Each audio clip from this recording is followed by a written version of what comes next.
Start. अक्ल बादाम खाने से नहीं रसगुल्लों, जिंदगी में ठोकरें खाने से आती है। अगर आपके अंदर तलब है जीतने की तो आपकी जीत निश्चित है, आपको कोई भी नहीं रोक सकता। हेलो नमस्कार साथियों, उत्कर्ष परिवार में आप सभी का दिल खोलकर स्वागत है। गायत्री मंत्र में आप सभी का स्वागत। ये ऐसे टॉपिक होते हैं जो आपके एग्जाम में निश्चित पूछता है और हम आपको बार बार जो इनको रिवाइज करवाते हैं। आज हमारा टॉपिक जो रहने वाला है वो रहेगा जनगणना 2011, सेंसस 2011। हर एग्जाम के लिए अति महत्वपूर्ण टॉपिक है। हर बात को मेरी को आपको ध्यान से सुनना है, ठीक है। बोलो बांके बिहारी लाल की जय। देखिएगा, सबसे पहले दोस्तों जनगणना की जो शुरुआत होती है वो 1872 के अंदर होती है। उस समय आप जानते हो कि जो मेयो थे हमारे, वो कौन थे आपके, वो उस समय वायसराय थे। तो 1872 के अंदर मेयो वायसराय थे उस समय इसकी शुरुआत होती है, ठीक है। लेकिन अगर सवाल पूछे आपसे कि भाई वैज्ञानिक आधार पे या दशकीय आधार पे जनगणना की शुरुआत कब होती है, तो वो 1881 के अंदर होती है। उस समय रिपन जो थे वो वायसराय थे। हर 10 वर्ष के अंतराल में जनगणना होगी, ये यहाँ पर तय होता है, ठीक है। जनगणना कराने के लिए जो अधिकारी होते हैं उनको बोलते हैं, सर्वोच्च अधिकारी को जनगणना आयुक्त कहते हैं, कमिश्नर कहते हैं, ठीक है। और भारत के पहले जनगणना जो आयुक्त थे आपके, उनका नाम था WC प्लाउडेन, आपको ध्यान रखना है, ठीक है। वहीं दोस्तों आपके 1870 दोस्तों आपके यहाँ से जनगणना शुरू हो जाती है और 2011 की जो जनगणना थी आपके, वो क्रम में 15वें नंबर की गणना है। और स्वतंत्र दोस्तों भारत की बात करूं आपसे, मतलब कि 1951 से बात करें तो 1951 से वो 7वें नंबर की जनगणना, आपको ध्यान रखना है, ठीक है। तो 2011 वाली जनगणना कौन से नंबर की है, वो 15वें क्रम की, आपको ध्यान रखना है, ठीक है। और दोस्तों 10 के आधार पर पूछूं आपसे तो वो 14वें क्रम की है ना, 10 के आधार पर 14वें क्रम की है। अगर कुल क्रमांक पूछे 15वां है और आपके इंडिपेंडेंट भारत की पूछूं आपसे 7वें नंबर की है। हर सवाल आपको ध्यान रखना है, ठीक है। वहीं दोस्तों आपके भारत में 1911-21 का दोस्तों दशक जो है आपके, इसको हम बोलते हैं महाविभाजक दशक बोलते हैं। यहां पर जनसंख्या बढ़ने की बजाय क्या होती है, जनसंख्या में कमी आती है, ठीक है। 1911-21 के दशक में काल व महामारियों का प्रकोप होने के कारण जनसंख्या की वृद्धि दर आपकी न्यूनतम रहती है, जिसके कारण वर्ष 1921 को महाविभाजक वर्ष कहते हैं, आपको ध्यान रखना है, ठीक है। जनसंख्या बढ़ने की बजाय कमी यहां पर होती है तो इसको बोलते हैं महाविभाजक वर्ष कहते हैं, ये भी आपको ध्यान रखना है, ठीक है।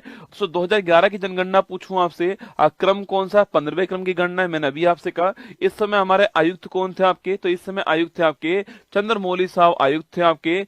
आदर्श वाक्य पूछूं आपसे क्या है, हमारी जनगणना हमारा भविष्य, आवर सेंसस आवर फ्यूचर जो है वो इस बार जो है आदर्श वाक्य था 15वें क्रम की, आपको ध्यान रखना है, ठीक है। 15वीं जनगणना 11 के तहत भारत की जनसंख्या 121.09 करोड़ थी, जो चीन के बाद दूसरा स्थान रखता है। और वर्तमान में आप सभी को बधाई हो, आप सभी के अथक प्रयास से भारत जो है पहला स्थान पर आ चुका है वर्तमान में। पर अगर पूछूं आपसे 2011 का जो सेंसस था उसमें भारत दूसरे स्थान पर है, पहले स्थान पर आपका चीन था, ठीक है। देखिए दोस्तों यहाँ पर आपके सामने भारत में 1911 से 2001 के पूछूं आपसे जनसंख्या में वृद्धि कितनी होती है, ये वृद्धि आपके 21.54% होती है, ठीक है। और 2011 से आपके 2001 से 11 के बीच पूछूं आपसे, आपको ये ध्यान रखना है 17.7 है ना। आपके एग्जाम में पूछेगा कि 2001 से 11 के बीच में कितनी 10 की वृद्धि होती है, तो 17.7% की 10 की वृद्धि होती है, 10 वर्ष की वृद्धि है, ये आपको ध्यान रखना है, ठीक है। और महिलाओं की जनसंख्या पूछूं आपसे कितनी है, ये 48.53% जो आपके उसमें महिलाएं हैं। और पुरुष पूछूं आपसे 51.47% आपके, ये आपके पुरुष हैं, ठीक है। तो पुरुष कितने हमारी जनसंख्या में, 51.47% है। और महिलाएं पूछूं आपसे 48.53% है, ये आपको ध्यान रखना है, ठीक है। सवाल पूछोगे वे सबसे बड़ा राज्य पूछे आपसे, क्षेत्रफल के अनुसार सबसे बड़ा राज्य कौन सा है, वो है आपका राजस्थान, ठीक है। पहले मध्य प्रदेश था, छत्तीसगढ़ उससे अलग हुआ, 2000 ईस्वी के अंदर राजस्थान आपके टॉप पर आ गया, ठीक है। स्मॉलेस्ट राज्य पूछूं आपसे, वो गोवा हो गया, ठीक है। क्षेत्रफल में छोटा कौन सा है, गोवा है, और बड़ा आपका राजस्थान, ठीक है। तो आपके यूटी पूछूं आपसे, बड़ा कौन सा, लद्दाख है, और छोटा पूछे आपसे कौन सा, लक्षद्वीप है, ये आपको क्षेत्रफल में ध्यान रखना है, ठीक है। वहीं अगर पूछूं आपसे सर्वाधिक जनसंख्या वाला राज्य कौन सा है, उमा बिहारी के प्यार में अंधी हो गए, उमा बिहारी के प्यार में अंधी हो गई, ठीक है। तो उमा बिहारी के प्यार में अंधी हो गई, ऐसे आप इसकी ट्रिक याद कर सकते हो ना। उत्तर प्रदेश मतलब भारत की जनसंख्या का 16.51% आपके केवल उत्तर प्रदेश में है, ये आपको ध्यान रखना है, ठीक है। महाराष्ट्र दूसरे स्थान पर है 9.28% आपके, बिहार तीसरे स्थान पर 8.6%, एरिया कम है जनसंख्या अधिक है, इसलिए यहाँ पर जनसंख्या जो घनत्व है आपके वो अधिक है, ठीक है। पश्चिम बंगाल 7.54% आपको ध्यान रखना है, ठीक है। तो उत्तर प्रदेश पहले स्थान पर है, महाराष्ट्र दूसरे स्थान पर है, बिहार तीसरे स्थान पर है और पश्चिम बंगाल आपके चौथे स्थान पर है। बस इतना याद कर लीजिए तो भी आपका एग्जाम हो जाएगा। 16.51% एक का तो आपको ध्यान रखना है, ठीक है। न्यूनतम जनसंख्या दोस्तों पूछूं आपसे, सिमी को अरुण गोवा में मिला, सुना देखो सिमी को अरुण गोवा में मिला, ठीक है। तो उमा बिहारी के प्यार में अंधी हो गई और सिमी को अरुण गोवा के अंदर मिला, ठीक है। सिक्किम पहले स्थान पर, मिजोरम दूसरे स्थान पर, अरुणाचल प्रदेश तीसरे स्थान पर, गोवा आपके चौथे स्थान पर। सिक्किम की पॉपुलेशन पूछूं आपसे, भारत में न्यूनतम जनसंख्या वाला राज्य कौन सा? सिक्किम है, 0.05% आपको ध्यान रखना है, ठीक है। दूसरा स्थान मिजोरम का है 0.09%, ठीक है। अरुणाचल प्रदेश तीसरा स्थान है 0.11% है ना, और गोवा पूछूं आपसे ये 0.12%। तो ये आपको अधिकतम जनसंख्या वाला राज्य कौन सा, न्यूनतम वाला कौन सा है, चार तो आपको याद रखना है, ठीक है। तो इसके बाद आपके सर्वाधिक 10 की वृद्धि पूछूं आपसे, 10 वर्ष में किस राज्य में सबसे अधिक वृद्धि हुई है? ये केवल आप पहला याद कर लीजिए, आपके वो सो कौन सा है, मेघालय। कौन सा? मेघालय, ठीक है। केवल आप एक याद कर लीजिए, मेघालय आपको ध्यान रखना है। यहाँ पर जो ग्रोथ रेट है वो 27.9%। सो भारत की पूछूं आपसे तो भारत की 17.7% थी, जबकि मेघालय की 27.9% आपको ध्यान है, ठीक है। इसके बाद अरुणाचल प्रदेश है, फिर बिहार है, फिर मिजोरम है। आप केवल एक नाम नोट कीजिए कि मेघालय भारत में सर्वाधिक वृद्धि करने वाला राज्य आपको ध्यान रखना है, ठीक है। अच्छा दोस्तों, आपके न्यूनतम वृद्धि पूछूं आपसे कहां पर हुई है, वो नागालैंड से। न्यूनतम पूछे आपसे कहां पर हुई है, वो नागालैंड के अंदर हुई है। यहां पर दोस्तों जनसंख्या बढ़ने की बजाय कभी कम हुई है, ठीक है। देखो यहाँ पर -0.6%, यहाँ पर जनसंख्या बढ़ने की बजाय क्या हुई, कम हुई है। अगर सवाल पूछे कभी आपसे कि भारत में 2011 की जनगणना के अनुसार भारत में एकमात्र राज्य कौन सा जहां की जनसंख्या वृद्धि दर ऋणात्मक है, तो वो कौन सा? नागालैंड। सवाल अच्छा ध्यान रखना है, ठीक है।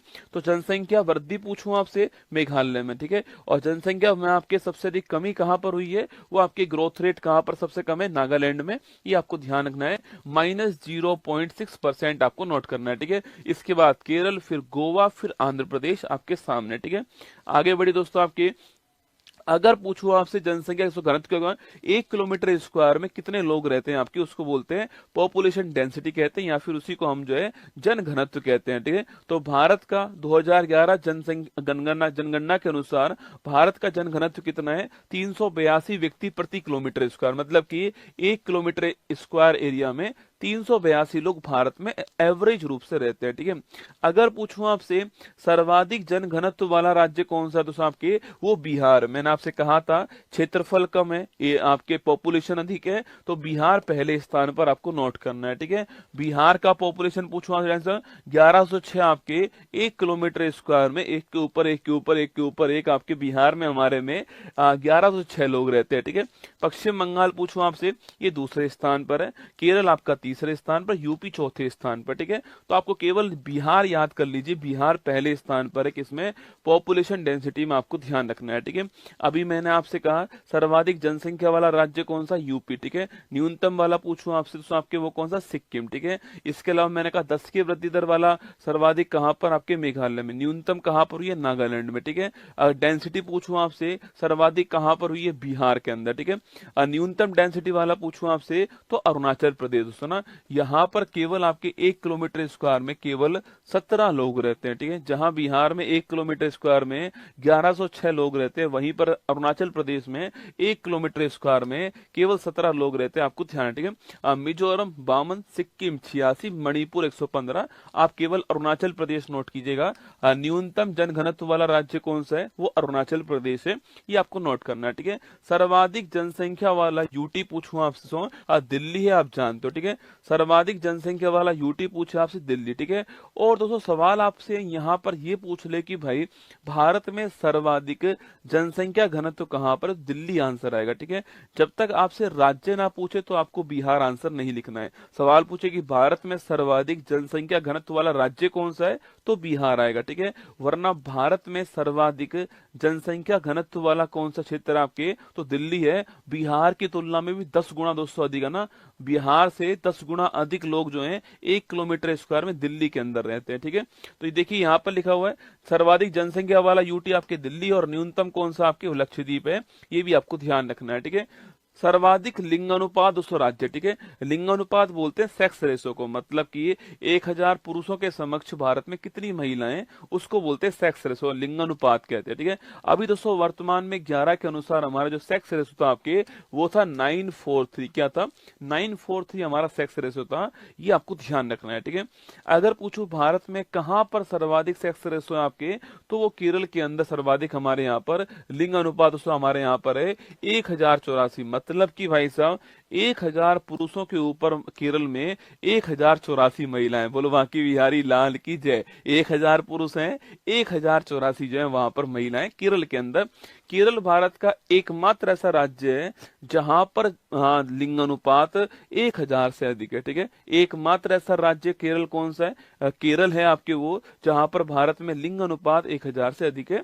केरल आपको ध्यान रखना है, ठीक है। उसके बाद तमिलनाडु दूसरे स्थान पर है, आंध्र प्रदेश तीसरे पर, मणिपुर। केवल आप केरल नोट कर लीजिए कि भाई भारत में सर्वाधिक सेक्स रेशो वाला राज्य कौन सा, केरल है, 1084 आपको ध्यान रखना है। तमिलनाडु दूसरे स्थान पर, ठीक है। और सो कहां पर न्यूनतम दोस्तों आपके पूछूं आपसे, वो हमारा हरियाणा, दूध घाट की नगरी दोस्तों आपके हरियाणा आपके। इसलिए दोस्तों हमने बेटी बचाओ बेटी पढ़ाओ अभियान कहां से, हरियाणा के पानीपत से शुरू किया था। अब स्थिति यहाँ पर थोड़ी बेहतर हो रही है, ठीक है।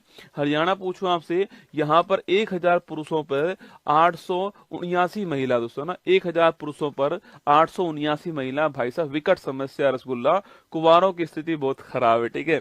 तो हरियाणा पहले स्थान पर, सिक्किम दूसरे स्थान पर है, पंजाब और उत्तर प्रदेश आपके सामने, यूपी भी रसगुल्ला ज्यादा नहीं है, ठीक है। तो यहाँ भी दोस्तों आपके, यहाँ भी 88 पुरुष आपके क्या है, एक्स्ट्रा है, ठीक है। 88 पुरुष उत्तर प्रदेश में भी एक्स्ट्रा है, ध्यान रखना है ना।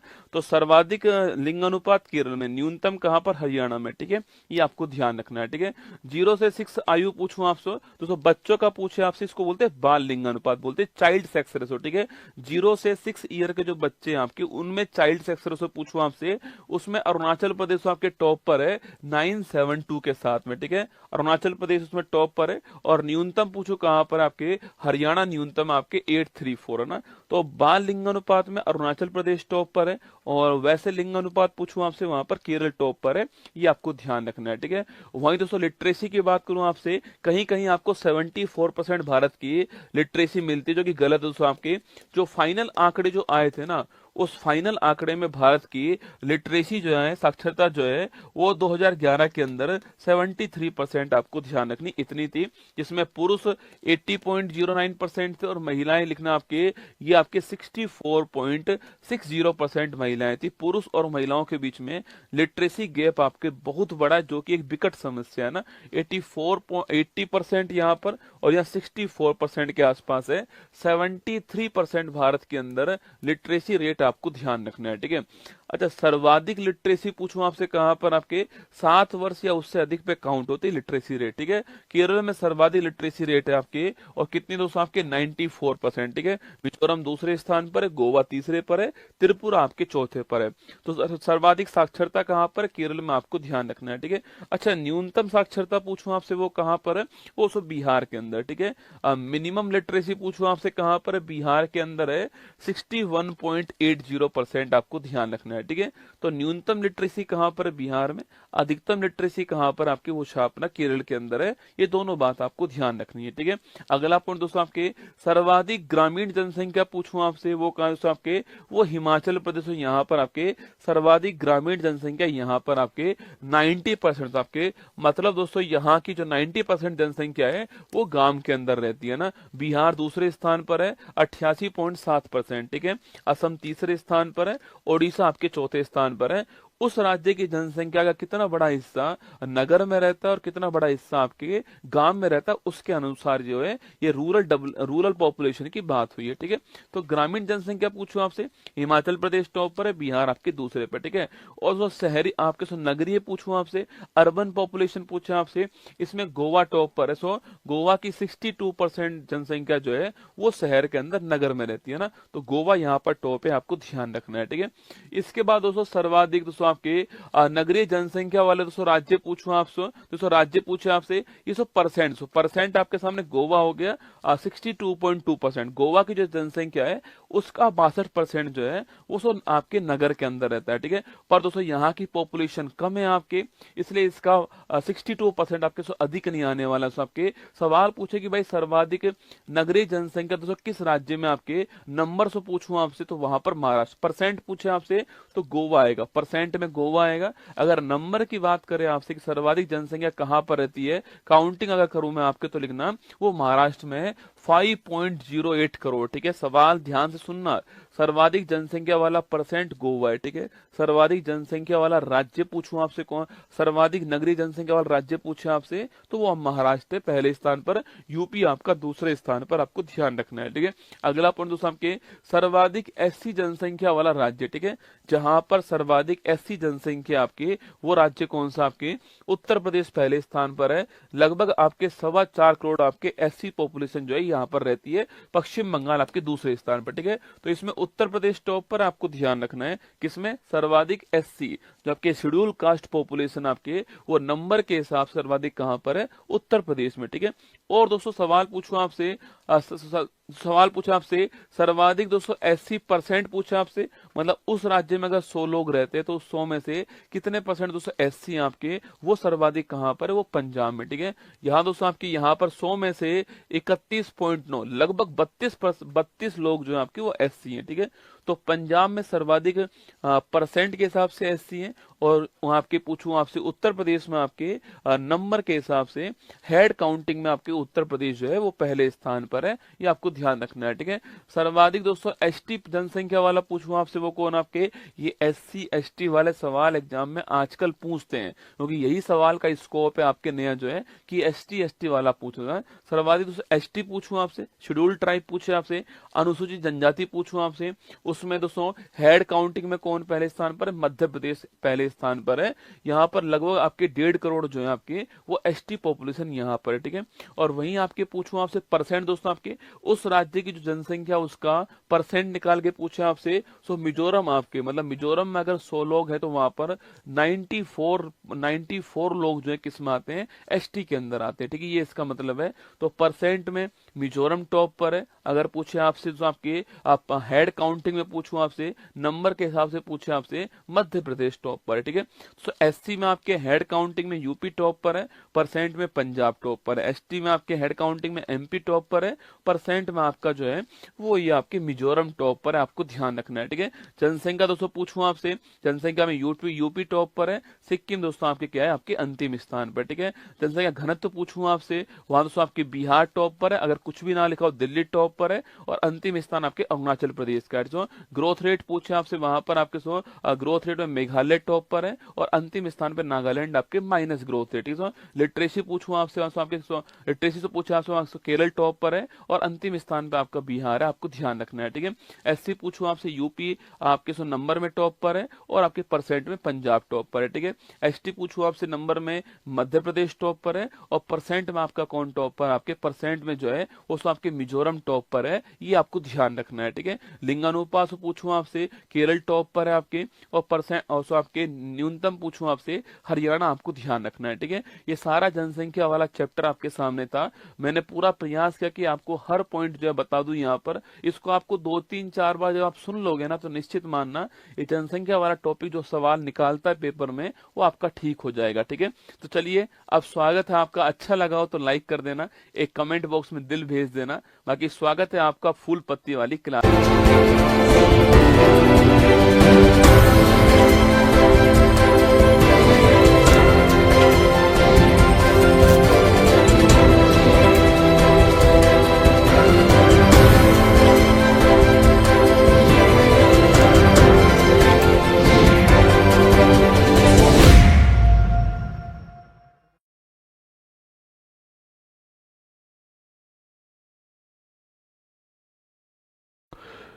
हेलो नमस्कार, गुड मॉर्निंग, सुप्रभात मेरे शेर शेरनी उत्कर्ष परिवार में आप सभी का दिल खोलकर स्वागत है। आप सभी को दिल खोलकर राम राम।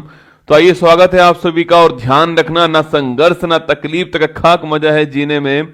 बड़े बड़े तूफान थम जाते हैं जब आग लगी हो सीने में। अगर आपके सीने में आग है तो कितनी भी समस्याएं क्यों ना हो, आप उन समस्याओं से लड़कर उनसे जीतने की इच्छा आपके अंदर होती है। आइए, स्वागत है। श्रवण कुमार, बिल्कुल, रागनी, निखिल, निकिता, आयुष, हेमराज, हेमलता, सचिन, रोहित, विश्वजीत, विनय, पंकज, शैलेंद्र, प्रकाश, शिवम, बिल्कुल, रश्मि, सभी का स्वागत है आपका। और आज क्लास बहुत ही महत्वपूर्ण, क्योंकि आप जानते हो कि आज बजट आने वाला है। मैं आज शाम को 8 बजे बजट तो आपका निर्मला सीतारमन जी पहले पेश कर देंगी, पर आपका जो बजट है वो शाम को 8 बजे मैं खुद पेश करने वाला हूं। बजट के कौन कौन से महत्वपूर्ण पॉइंट है, आपको दिन भर में कुछ भी नहीं करना है, आपको अपनी पढ़ाई करनी है। शाम को 8 बजे आपको केवल 45-50 मिनट के लिए मेरे साथ जुड़ जाना है। मैं पूरा बजट का सार आपको पढ़ा दूंगा, ठीक है। कल इकोनॉमिक सर्वे पेश हुआ था, उसका सार मैं आपको आज वाली क्लास के अंदर ही 15-20 मिनट के अंदर जो है उसका भी सारे पॉइंट आपको लिखाने वाला हूं, ठीक है। पूरे ध्यान से क्लास को देखना है। ये वर्ष भर आपको काम आने वाली क्लास होंगी। पूरे वर्ष भर आपके लिए सवाल यहां से बनने वाले सवाल होंगे, है ना। और वैसे भी तुम तो मेरे मांझी और तो तोड़ोगे नहीं, छोड़ने वाले तुम हो भी नहीं, है ना। देखिए, 1 फरवरी 2025 दैनिक समसामयिक की सभी प्रकार की परीक्षाओं को नस्ते नाबूद करने के लिए अति महत्वपूर्ण, सुनिए आज की महत्वपूर्ण सुर्खियां। नाइजर ओनकोसैरसियोसिस को खत्म करने वाला बना पहला अफ्रीकी देश। यूएई के अबू धाबी में हुआ पहला रायसीना मध्य पूर्व सम्मेलन। 30 जनवरी को विश्व उपेक्षित उष्णकटिबंधीय रोग दिवस 2025 एनटीडी डे जो है के अवसर पर इंडिया गेट को किया गया रोशन। एलन मस्क ने वीजा के सहयोग से डिजिटल वॉलेट एक्स मनी का किया अनावरण। महाकुंभ भगदड़ पर पूर्व न्यायमूर्ति हर्ष कुमार की अध्यक्षता में न्यायिक आयोग का हुआ गठन। आज नई दिल्ली में शुरू होगा वर्ष 2025 का विश्व पुस्तक मेला। आर्थिक सर्वेक्षण 2024-25 में वित्त वर्ष 25 के लिए वास्तविक जीडीपी 6.4% रहने का लगाया अनुमान। सुप्रीम कोर्ट ने अनुच्छेद 224 के तहत सेवानिवृत्त न्यायाधीशों को तदर्थ न्यायाधीश एडॉक जज नियुक्त करने की दी अनुमति। टाटा स्टील हाइड्रोजन परिवहन पाइप विकसित करने वाली बनी पहली भारतीय कंपनी। बिहार ग्रामीण क्रिकेट लीग शुरू करने वाला बना पहला राज्य। आयुध वस्त्र फैक्ट्री तमिलनाडु ने सूरीनाम गणराज्य को पहली बार 4500 सैन्य वर्दी का किया निर्यात।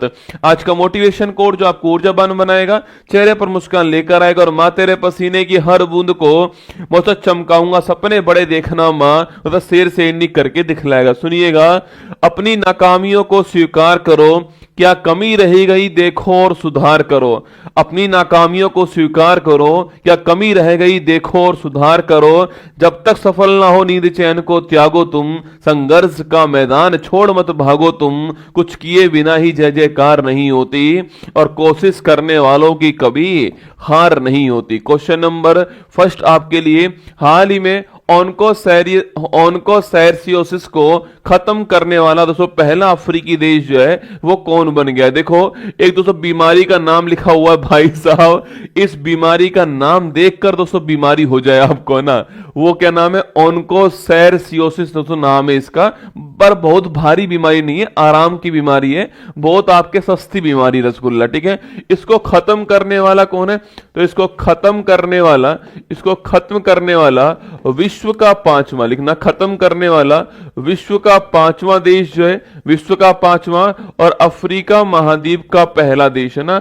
अफ्रीका महाद्वीप जो है, अफ्रीका महाद्वीप का पहला देश जो है यह कौन बन चुका है? तो यह बन चुका आपका नाइजर देश। कौन सा देश है? एक नाइजर देश है, ये बन चुका है, आपको ध्यान रखना है, ठीक है। तो ओनकोसैरसियोसिस जो है इसको समाप्त करने वाला विश्व का 5वां देश और अफ्रीका महाद्वीप का पहला देश कौन बन चुका है? ये नाइजर बन चुका है, आपको ध्यान रखना है, ठीक है। अब पहला पॉइंट तो आपके दिमाग में ये सवाल आएगा, सर ये ऑनकोसैरसियोसिस जो है यह क्या है, ठीक है। इसको सिंपल लैंग्वेज में कहते हैं रिवर ब्लाइंडनेस। क्या बोलते हैं इसको? सिंपल लैंग्वेज में बोलते हैं रिवर ब्लाइंडनेस। क्या बोलते हैं? रिवर ब्लाइंडनेस, ठीक है। मतलब आप ये तो समझ ही चुके हो कि इसमें दोस्तों होने वाला क्या है। तो इसमें होने वाला है अंधापन। क्या होने वाला है? इसमें ब्लाइंडनेस होने वाला है, अंधापन होने वाला है। लेकिन ये अधिकांश कब होता है? आपके जो नदी होती है, इस नदी के किनारे जो रहते हैं उनके अंदर ये अधिक होता है, ठीक है। तो ये कहां पर होता है? जो रिवर होती है उसके किनारे पर ये होता है। और ये ब्लाइंडनेस है, ध्यान रखना, क्योंकि जो इसका जो परजीवी है ना वो नदी के किनारे पाया जाता है। जो इसका परजीवी है जिससे ये होता है आपके, उस परजीवी का नाम क्या है? ऑनकोसेरेका परजीवी का नाम है। और ऑनकोसेरेका जो परजीवी है वो नदी किनारे पाया जाता है, आपको ध्यान रखना है, ठीक है। तो ऑनकोसेरेका जो परजीवी है, ऑनकोसेरेका परजीवी जो है, यह परजीवी किस कहां मिलता है? नदी किनारे मिलता है। इसलिए ये नदी किनारे होता है, इसलिए इसको रिवर ब्लाइंडनेस के नाम से जानते हैं। आपको ध्यान रखना है किसके नाम से? इसको रिवर ब्लाइंडनेस के नाम से जानते हैं, ध्यान रखिएगा। और वैसे इसका नाम ऑनकोसैरसियोसिस इसका नाम है, ये भी आपको ध्यान रखना है, ठीक है। तो विश्व का 5वां देश कौन बन चुका है? नाइजर बन चुका है। अच्छा, विश्व का पहला देश पूछूं आपसे, विश्व का पहला देश कौन सा था जो इससे मुक्त होता है? तो वर्ल्ड का जो पहला देश है लिखना, वो कौन था? आपके कोलंबिया। कौन था? कोलंबिया। अच्छा, कोलंबिया क्या आप जानते हो कहां पर है? कोलंबिया दक्षिण अमेरिका महाद्वीप में, आप सभी जानते हैं। बोगाटो उसकी राजधानी क्या है? बोगाटो राजधानी है। तो वर्ल्ड का पहला देश कोलंबिया है और वर्ल्ड का जो आपका 5वां देश है वो नाइजर है। अफ्रीका का पहला देश जो है कौन सा है? अफ्रीका का पहला देश भी आपका नाइजर, आपको ध्यान रखना है, ठीक है। तो अगर सवाल पूछे आपसे आंसर क्या है, तो ऑनकोसैरियोसिस जो है ये लिखिए, इसका आंसर हो गया ऑप्शन नंबर सी, नाइजर ठीक आंसर है। ये आपको ध्यान रखना है, ठीक है। जहां पर नाइजर और जहां पर दोस्तों नाइजीरिया देश है आपके, देखिए ये अगर आप मान लीजिए दोस्तों ये आपका अफ्रीका महाद्वीप है। अगर आप इसको अफ्रीका महाद्वीप दोस्तों मानते हैं, ये अगर आपका अफ्रीका महाद्वीप यहां पर है तो ये नाइजर देश आपको यहां मिलेगा। और यहां पर एक नदी आपको मिलने वाली है ऐसे दोस्तों ना, ये नदी आपको ऐसे मिलेगी और इसी नदी पर 2 देश आपको मिलेंगे, ठीक है। एक देश का नाम क्या है? एक देश का नाम नाइजर है और एक देश का नाम है नाइजीरिया। क्या नाम है? नाइजीरिया देश का नाम है, आपको ध्यान रखना है, ठीक है।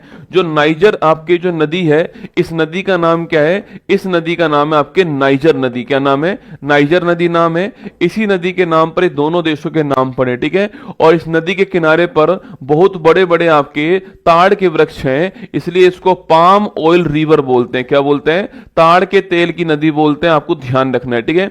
और इसी नदी पर एक बांध है बड़ा फेमस आपकी, केंजी बांध। पूछूं आपसे कहां पर है? ये केंजी बांध जो है यह भी आपका जो नाइजर नदी है इसी के ऊपर, आपको ध्यान रखना है, ठीक है। तो सवाल अगर कभी पूछ ले आपसे कि ऑनकोसैरियोसिस जो है इसे समाप्त करने वाला देश कौन सा है, वो आपके नाइजर बन चुका है। और 5वां देश है, पहला देश कोलंबिया है, ये भी आपको ध्यान रखना है कोलंबिया के बारे में, ठीक है। ये आपके सामने यहां पर नाइजर देश आपको यहां पर मिलेगा और ये नाइजर देश के बगल में नाइजीरिया मिल जाएगा। अफ्रीका महाद्वीप का अगर सवाल पूछे आपसे, अफ्रीका महाद्वीप का सर्वाधिक जनसंख्या वाला देश कौन सा है, तो वो हो गया नाइजीरिया। कौन सा हो गया?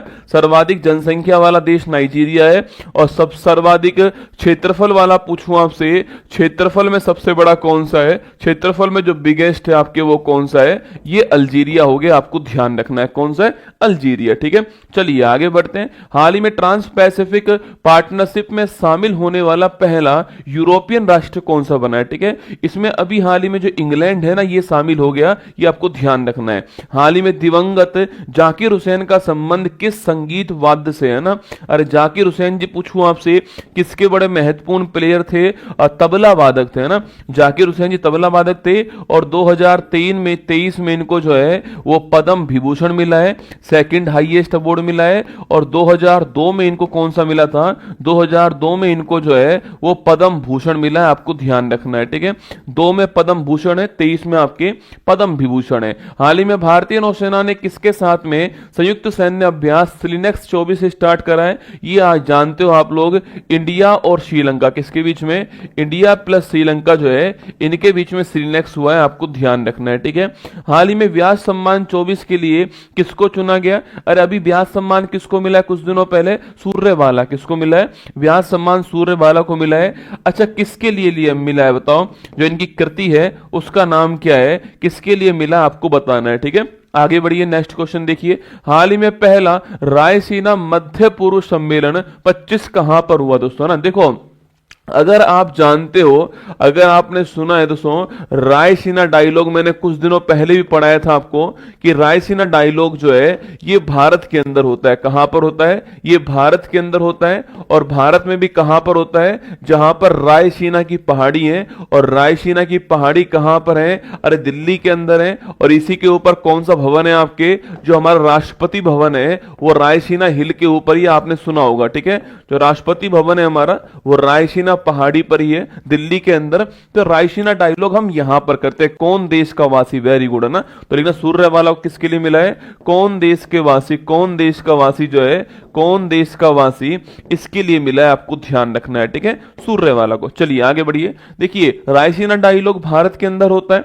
और जो रायसीना पहाड़ी दिल्ली है वहां पर ये होता है। इस साल आपके 90 नंबर का 24 के अंदर हुआ था। और ग्रीस के प्रधानमंत्री इस बार हमारे चीफ गेस्ट थे ना, शायद आपको याद होगा। तो लिखना इस बार 24 में पूछूं आपसे, 24 में 90 नंबर का हुआ था। और कौन थे आपके जो ग्रीस के जो प्रधानमंत्री हैं, ग्रीस के प्रधानमंत्री, ये इस बार हमारे चीफ गेस्ट थे। क्या थे? मुख्य अतिथि थे, चीफ गेस्ट थे। ये आपको ध्यान रखना है, ठीक है। अच्छा, अब दोस्तों इसके तर्ज पे क्या हुआ है? इसके तर्ज पर मिडिल ईस्ट के अंदर जो है, मध्य पूर्व के अंदर रायसीना मध्य पूर्व जो डायलॉग है इसका आयोजन किया गया, ठीक है। और ये भी पहली बार हुआ है ना, रायसीना मध्य पूर्व जो सम्मेलन है यह 25 में, लिखना 25 में इसका पहला संस्करण जो है यह आयोजित किया गया है। और लिखना कहां पर हुआ ये, अगर सवाल पूछो भाई रायसीना मध्य पूर्व जो सम्मेलन है, मतलब कि जो मिडिल ईस्ट के जो देश हैं आपके, उनके लिए सम्मेलन हुआ है, पहली बार ये आयोजित किया गया है। और अबू धाबी के अंदर हुआ है। कहां पर हुआ है? अबू धाबी के अंदर हुआ है। अबू धाबी आप सभी जानते हो कहां पर है, यूएई की राजधानी अबू धाबी है। और इसके चीफ गेस्ट कौन थे पूछूं आपसे, तो इसके चीफ गेस्ट जो है लिखना वो थे एस जयशंकर। कौन है? हमारे विदेश मंत्री जो है एस जयशंकर, वो इसके चीफ गेस्ट है, आपको ध्यान रखना है, ठीक है। तो इसके चीफ गेस्ट कौन है? एस जयशंकर साहब इसके चीफ गेस्ट, ध्यान रखिएगा। भारत के रायसीना डायलॉग की तरह ही मध्य पूर्व देशों के मध्य आपके संबंध बेहतर करने के लिए इसको आयोजित किया जा रहा है। रायसीना मध्य पूर्व सम्मेलन पहली बार हो रहा है और अबू धाबी के अंदर हो रहा है। और चीफ गेस्ट हमारे एस जयशंकर जो है वो इस बार हमारे चीफ गेस्ट हैं, ये आपको ध्यान रखना है, ठीक है। वर्तमान चुनौतियों के निपटने के लिए इसका आयोजन किया जा रहा है, ठीक है। जो वर्तमान चुनौती है, चाहे क्लाइमेट की हो, चाहे साइबर क्राइम की हो, वर्तमान जो चुनौती है, इन वर्तमान चुनौतियों को, इनको निपटने के लिए जो है इसका आयोजन किया जा रहा है, आपको ध्यान रखना है, ठीक है। तो वर्तमान चुनौतियों को निपटने के लिए ये आपका रायसीना मध्य पूर्व डायलॉग का आयोजन किया जा रहा है। और इसको करने वाला कौन बेटा? तो इसको करने वाला ध्यान रखना आपके, एक तो विदेश मंत्रालय भारत का, एक ऑब्जर्वर रिसर्च फाउंडेशन एक संस्था है वो है आपके, और एक यूएई, ठीक है। तो इसको 3 लोग आयोजित कर रहे हैं, आपके लिखना। इसके आयोजनकर्ता कौन है? तो एक तो आपके कौन सा हो गया, एक तो भारत का विदेश मंत्रालय हो गया, एक तो भारत का विदेश मंत्रालय, एक आपके यूएई की गवर्नमेंट हो गई, और एक संस्था जिसका नाम है ऑब्जर्वर रिसर्च फाउंडेशन। क्या है? ऑब्जर्वर रिसर्च फाउंडेशन, यह संस्था और आपको ध्यान रखनी है, ठीक है। तो ये तीनों मिलकर इसका आयोजन कर रहे हैं। और कहां पर? अबू धाबी के अंदर, option number B correct answer है, यहां पर इसका आयोजन किया जा रहा है। और रायसीना मिडिल ईस्ट डायलॉग 28-29 तारीख को हो चुका है, अबू धाबी के अंदर यूएई के अंदर हुआ है, ध्यान रखना। और इसको कौन कौन कर रहे हैं? तो आपके ऑब्जर्वर रिसर्च फाउंडेशन कर रहा है, और भारत का मिनिस्ट्री ऑफ एक्सटर्नल अफेयर्स कर रहा है, और यूएई की गवर्नमेंट जो है वो कर रही है। तीनों आपको यहां पर जो है लिखा हुआ है, ठीक है। डायलॉग का मतलब है बैठकर बातचीत करेंगे, डायलॉग, ठीक है। जैसे थड़ी पर आप लोग जो करते हो ना, वही डायलॉग है ना। जो थड़ी पर बैठकर तुम लोग जो है एक चाय के बहाने जो तुम लोग बातचीत गपशप मारते हो, इसी को डायलॉग कहते हैं ना, इसी को डायलॉग कहते हैं। तो थड़ी पे तुम लोग भी अपना डायलॉग करते रहते हो, ठीक है। चलिए, हाल ही में लोकसभा में एक पेश 129वां संविधान संशोधन जो है, इस इसका संबंध किससे है? ठीक है, और 129वां संविधान संशोधन जो बिल है ये किसके लिए आया था? One nation one election. किसके लिए आया है? वन नेशन वन इलेक्शन, एक राष्ट्र एक चुनाव जो है इसके लिए आया, आपको ध्यान रखना है। वर्ष 24 की सैयद मुश्ताक अली ट्रॉफी जो है इसको जीतने वाला कौन है आपके? हाँ, पंचायत जो है ना, पंचायत डायलॉग होता है। ठीक है, तो वर्ष 24 की सैयद मुश्ताक अली ट्रॉफी जो है इसको जीतने वाला कौन है? मुंबई जीतने वाला, आपको ध्यान रखना है। ठीक है, आगे देखिएगा, हाल ही में दुनिया का सबसे बड़ा पशु वध उत्सव गड़ी माई महोत्सव कहां पर हुआ है? ये नेपाल के अंदर हुआ है। कहां पर हुआ है? नेपाल के अंदर। हाल ही में वन के विश्वकोश उपनाम से प्रसिद्ध पर्यावरणविद तुलसी गौड़ा का निधन कहां पर हो गया है? अरे तुलसी गौड़ा जी वन के विश्वकोश के नाम से फेमस थे, पद्मश्री अवार्ड भी इनको मिला था, याद कीजिएगा, और कर्नाटक के अंदर जो है इनका निधन हो गया, आपको ध्यान रखना है। ठीक है, नेक्स्ट क्वेश्चन, हाल ही में विश्व उपेक्षित उष्ण कटिबंधीय रोग दिवस 2025 कब सेलिब्रेट हुआ है? देखो, ये विश्व उपेक्षित उष्ण कटिबंधीय ना, उष्ण कटिबंधीय रोग दिवस की बात करूं आपसे, रोग दिवस 2025। ठीक है, इसको बोलते हैं क्या? इसको बोलते हैं हम आपके एनटीडी। क्या बोलते हैं इसको? एनटीडी कहते हैं। अच्छा, एनटीडी की फुल फॉर्म क्या है बेटा? देखो आपके इसकी फुल फॉर्म है नेग्लेक्टेड ट्रॉपिकल डिजीज। क्या है? नेग्लेक्टेड मतलब उपेक्षित, जिन पर हम ध्यान नहीं देते, पर वो रोग भारत को या पूरे विश्व को बहुत प्रभावित करते हैं। जो ट्रॉपिकल जोन में जो लोग रहते हैं उनको प्रभावित करते हैं। आपके ट्रॉपिकल डिजीज है मतलब कि दोस्तों, अगर दोस्तों यह पृथ्वी है हमारी और ये हमारा दोस्तों यहां पर आपके ये कर्क रेखा है 23.5 डिग्री नॉर्थ है, और यहां अगर ये मकर रेखा है 23.5 डिग्री आपके साउथ है, तो इनके बीच में जो ये एरिया है इसको बोलते हम लोग क्या? इसे हम बोलते हैं ट्रॉपिकल जोन। क्या बोलते हैं इसको? ट्रॉपिकल जोन कहते हैं। तो इस ट्रॉपिकल जोन में जो रोग होते हैं उन रोगों को बोलते हैं क्या? आपके ट्रॉपिकल डिजीज कहते हैं। क्या बोलते हैं? ट्रॉपिकल डिजीज कहते हैं। तो ये इसकी फुल फॉर्म है एनटीडी, आपको ध्यान रखना है। ठीक है, नेग्लेक्टेड ट्रॉपिकल डिजीज डे जो है वो कब बनाते हैं आपके? तो वो हर साल आपके 30 जनवरी को बनाते हैं। कब बनाते हैं? 30 जनवरी को बनाते हैं। और ये पहली बार कब बनाया गया था? तो ये पहली बार आपके 2022 में बनाया गया। कब? आपके 2022 में पहली बार बनाया गया था। और इस बार की थीम पूछूं आपसे कि 25 की थीम क्या है? तो 25 की थीम है एकजुट होकर खत्म करें। क्या है? एकजुट हो और खत्म करें, ये इस बार की थीम है। क्या है? एकजुट हो और खत्म करें, ये इस बार की 25 की थीम, आपको ध्यान रखना है, एकजुट हो और खत्म करें। ठीक है, तो जो एनटीडी जो डे आपके सेलिब्रेट 30 जनवरी को होता है, इस बार इस तारीख को जो 30 जनवरी की तारीख को जो हमारा इंडिया गेट है उसको सजाया गया दोस्तों ना, जो इंडिया गेट है हमारा उसको सजाया गया था। और जो इंडिया गेट था उस पे कलर किया गया आपके, और बैंगनी और नारंगी रंग से उसको रोशन किया गया। ठीक है, तो लिखिए आपके दोस्तों इस तारीख को जो हमारा इंडिया गेट है ना, जो हमारा इंडिया गेट है, इस इंडिया गेट को, इंडिया गेट पर बैंगनी और नारंगी रंग की जो आपके बैंगनी और नारंगी रंग की जो रोशनी है आपके, नारंगी रंग की रोशनी जो है इसको यहां पर किया गया, जिसका मतलब था कि हमें जल्दी से जल्दी एकजुट होकर के इनको समाप्त करना है। ये इसका मतलब था। बैंगनी और नारंगी रंग की रोशनी से इंडिया गेट को सजाया गया, आपको ध्यान रखना है। ठीक है, और 30 जनवरी को ये उष्णकटिबंधीय दिवस जो है और रोग दिवस आपकी सेलिब्रेट होता है, ये आपको ध्यान रखना है। ठीक है, और दोस्तों इस बार आपके 2 रोग के ऊपर फोकस किया गया है। ठीक है, क्योंकि वो 2 रोग हम ज्यादा कुछ उसके बारे में जानते नहीं है, पर आपको ध्यान रखना है कि वो 2 रोग कौन से आपके, कालाजार और फाइलेरिया। ठीक है, अब देखो नॉर्मली हम इसके बारे में जानते नहीं है, पर ये दोनों रोग भारत में बहुत समस्या उत्पन्न करते हैं, कालाजार और फाइलेरिया जो है। तो इनको ऊपर फोकस किया गया है कि जल्दी से जल्दी जो है इन दोनों रोग को समाप्त किया जाए भारत से। ठीक है, कालाजार आप जानते हो किसको बोलते हैं? लिशमानिया। अच्छा, आप में से कौन कौन मुझे बताएगा कि लिशमानिया का वाहक कौन है? कौन सी मक्खी जो है वो इसकी वाहक थी? ये आप में से कौन बताएगा? ठीक है, बाकी आप जानते हो कि जो प्रोटोजोआ है उससे होने वाला रोग कौन सा आपके, उससे होने वाला रोग आपके लिशमानिया है, कालाजार है। इसका वाहक का नाम आपको छापना है दोस्तों ना। फाइलेरिया पूछूं आपसे, फाइलेरिया किससे होता है दोस्तों आपके? अरे फाइलेरिया किससे होता है? तो बुचेरिया ब्रोंकोप्टाई किससे होता है? बुचेरिया ब्रोंकोप्टाई से होता है, ये आपको ध्यान रखना है। ठीक है, फाइलेरिया किससे होता है? ब्रोचेरिया ब्रोंकोप्टाई से होता है, ये ध्यान रखिएगा। ठीक है, अच्छा कालाजार किससे होता? कालाजार का प्रोटोजोआ हो गया, और कालाजार का वाहक कौन है? सैंड फ्लाई लिखना। कालाजार का वाहक कौन है? सैंड फ्लाई जो है बालू मक्खी। अरे मिट्टी में मत खेलो काले हो जाओगे ना, बालू मक्खी, ठीक है, बालू में मत खेलो ना, बालू में मत खेलो काले हो जाओगे, ठीक है, तो मिट्टी में मत खेलो काले हो जाओगे, सैंड फ्लाई जो है ये काला जार का वाहक हो गया, आपको ध्यान रखना है ना।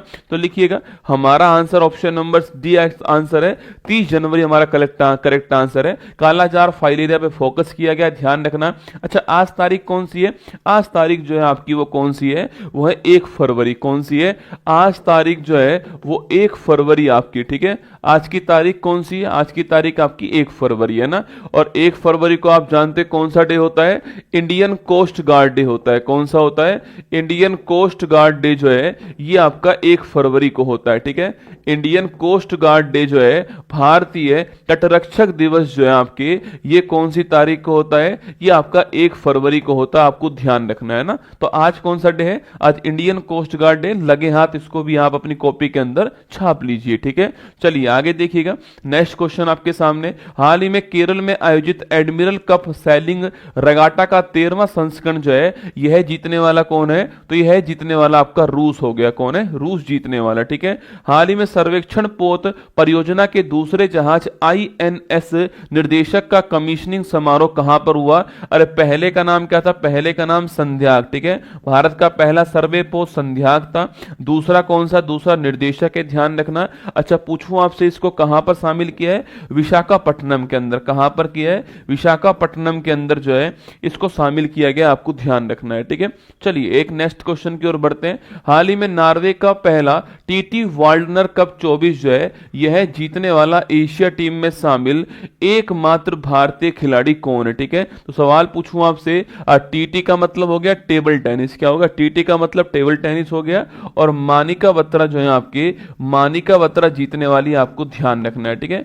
TT का मतलब टेबल टेनिस हो गया और मानिका बत्रा आपकी जीतने वाली है ना। हाल ही में इसरो ने CE-20 क्रायोजेनिक इंजन का सफल परीक्षण जो है वो कहां पर किया है, ठीक है। अरे CE-20 भारत में क्या है, क्रायोजेनिक इंजन है, ठीक है, जिसमें क्रायोजेनिक फ्यूल होता है, वो क्रायोजेनिक इंजन हो गया ना। अच्छा पूछूं आपसे इसकी टेस्टिंग कहां पर की, लिखना, जो महेंद्रगिरी स्थान है तमिलनाडु के अंदर, यहां पर टेस्टिंग की, आपको ध्यान रखना है, ठीक है। महेंद्रगिरी जो स्थान है तमिलनाडु में, यहां पर टेस्टिंग की, आपको ध्यान रखना है। अरे एग्जाम है, मैं जानता हूं एग्जाम है आपका, पर एक बात मुझे बताओ कि डरने से क्या एग्जाम पोस्टपोन्ड होगा, नहीं होगा। डरने से क्या एग्जाम पास हो जाएगा, नहीं होगा।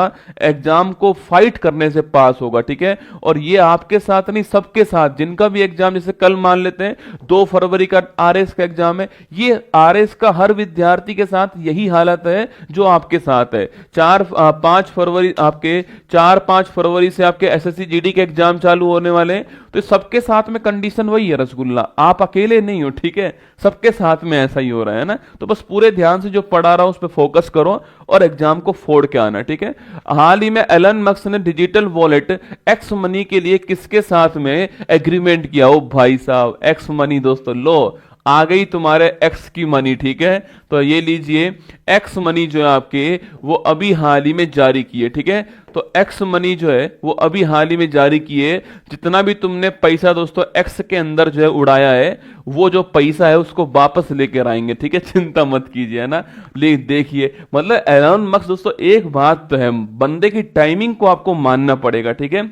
मतलब कि बंदे ने फरवरी के महीने में लॉन्च कौन सी की है, एक्स मनी लॉन्च किया है ना, फरवरी के महीने में एक्स मनी लॉन्च की है, ठीक है। देखिएगा लॉन्च करने वाला कौन है, लॉन्च करने वाला एलोन मस्क। कौन है आपके, एलोन मस्क, दुनिया का सबसे अमीर व्यक्ति अब तक के इतिहास का, दुनिया में अब तक के इतिहास का सबसे अमीर व्यक्ति कौन है, वो एलोन भाई साहब है, अपने स्पेस एक्स कंपनी के मालिक, ठीक है। इन्होंने दोस्तों आपके, अच्छा इनके पास रसगुल्ला एक कंपनी आई थी पहले आपके, पहले तो उसका नाम था ट्यूटर नाम था, ठीक है। इन्होंने खरीद लिया और इसका नाम कर दिया एक्स, ठीक है। तो ट्यूटर का नाम क्या हो चुका है, एक्स हो चुका है। और एक्स की जो CEO थी आपके, वो किसको बनाया आपके, लिंडा याकरीनो। किसको बनाया, लिंडा याकरीनो जो है इनको इसकी CEO बनाया था, शायद आपको याद होगा, ठीक है। लिंडा याकरीनो को इनका CEO बनाया, आपको ध्यान रखना है, ठीक है। अब दोस्तों एलोन मस्क ने कहा है कि जो हमारा ट्विटर वाला जो आपके प्लेटफॉर्म, जो एक्स प्लेटफॉर्म है, उसको वीजा के साथ में साझेदारी कर दी है इसने, और आप चाहो तो वहां से सीधा पेमेंट कर सकते हो। एक्स पर भी आपका डिजिटल वॉलेट होगा, आप वहां से कहीं पर भी तुरंत जो पेमेंट है वो कर सकते हो। जैसा कि आप व्हाट्सएप के अंदर जो है ना, जैसा कि व्हाट्सएप में आपके होता है ना पेमेंट वाला एक ऑप्शन होता है, ऐसे ही आप जो है यहां भी पेमेंट कर सकते हो आपके। और एक्स मनी नाम का एक डिजिटल वॉलेट जो है, एक डिजिटल वॉलेट लॉन्च कर दिया है। और इसमें किसकी हेल्प लिए लिखना आपके, तो इसके अंदर जो है जो वीजा है, इस वीजा के साथ में साझेदारी की है इसने, ध्यान रखना। और मैंने आपसे कहा कि इसका यूज जो है आप जो है इसका यूज आप तुरंत पेमेंट करने में, भुगतान करने में भी इसका यूज कर सकते हो, आपको ध्यान रखना है, ठीक है। आप पेमेंट करने में भी इसका यूज कर सकते हो, ध्यान रखिएगा। सवाल पूछ रहा है कि एक्स मनी के लिए किसके साथ एग्रीमेंट किया है, वीजा के साथ एग्रीमेंट किया है। Option number D correct answer हो गया, ध्यान रखिएगा। एलोन मस्क का नाम आपको ध्यान रखना है, ठीक है। अच्छा, अभी यूएसए के अंदर एक नई गवर्नमेंट बनी है, आप जानते हो। यूएसए में 47 नंबर के नए राष्ट्रपति जो है अपना जो है वो बना है, और इसने एक नया डिपार्टमेंट बनाया जिसका नाम क्या है, डीओजी, डिपार्टमेंट ऑफ गवर्नमेंट आपके एफिशिएंसी जो है ये विभाग बनाया था। सरकारी दक्षता विभाग, कौन सा था, सरकारी दक्षता विभाग बनाया था। और इसका भी हेड किसको बनाया, इसका भी हेड जो है वो एलोन मस्क जो है इसको बनाया था। और साथ में कौन थे, साथ में इसके विवेक रामास्वामी थे, आपको ध्यान रखना है, ठीक है।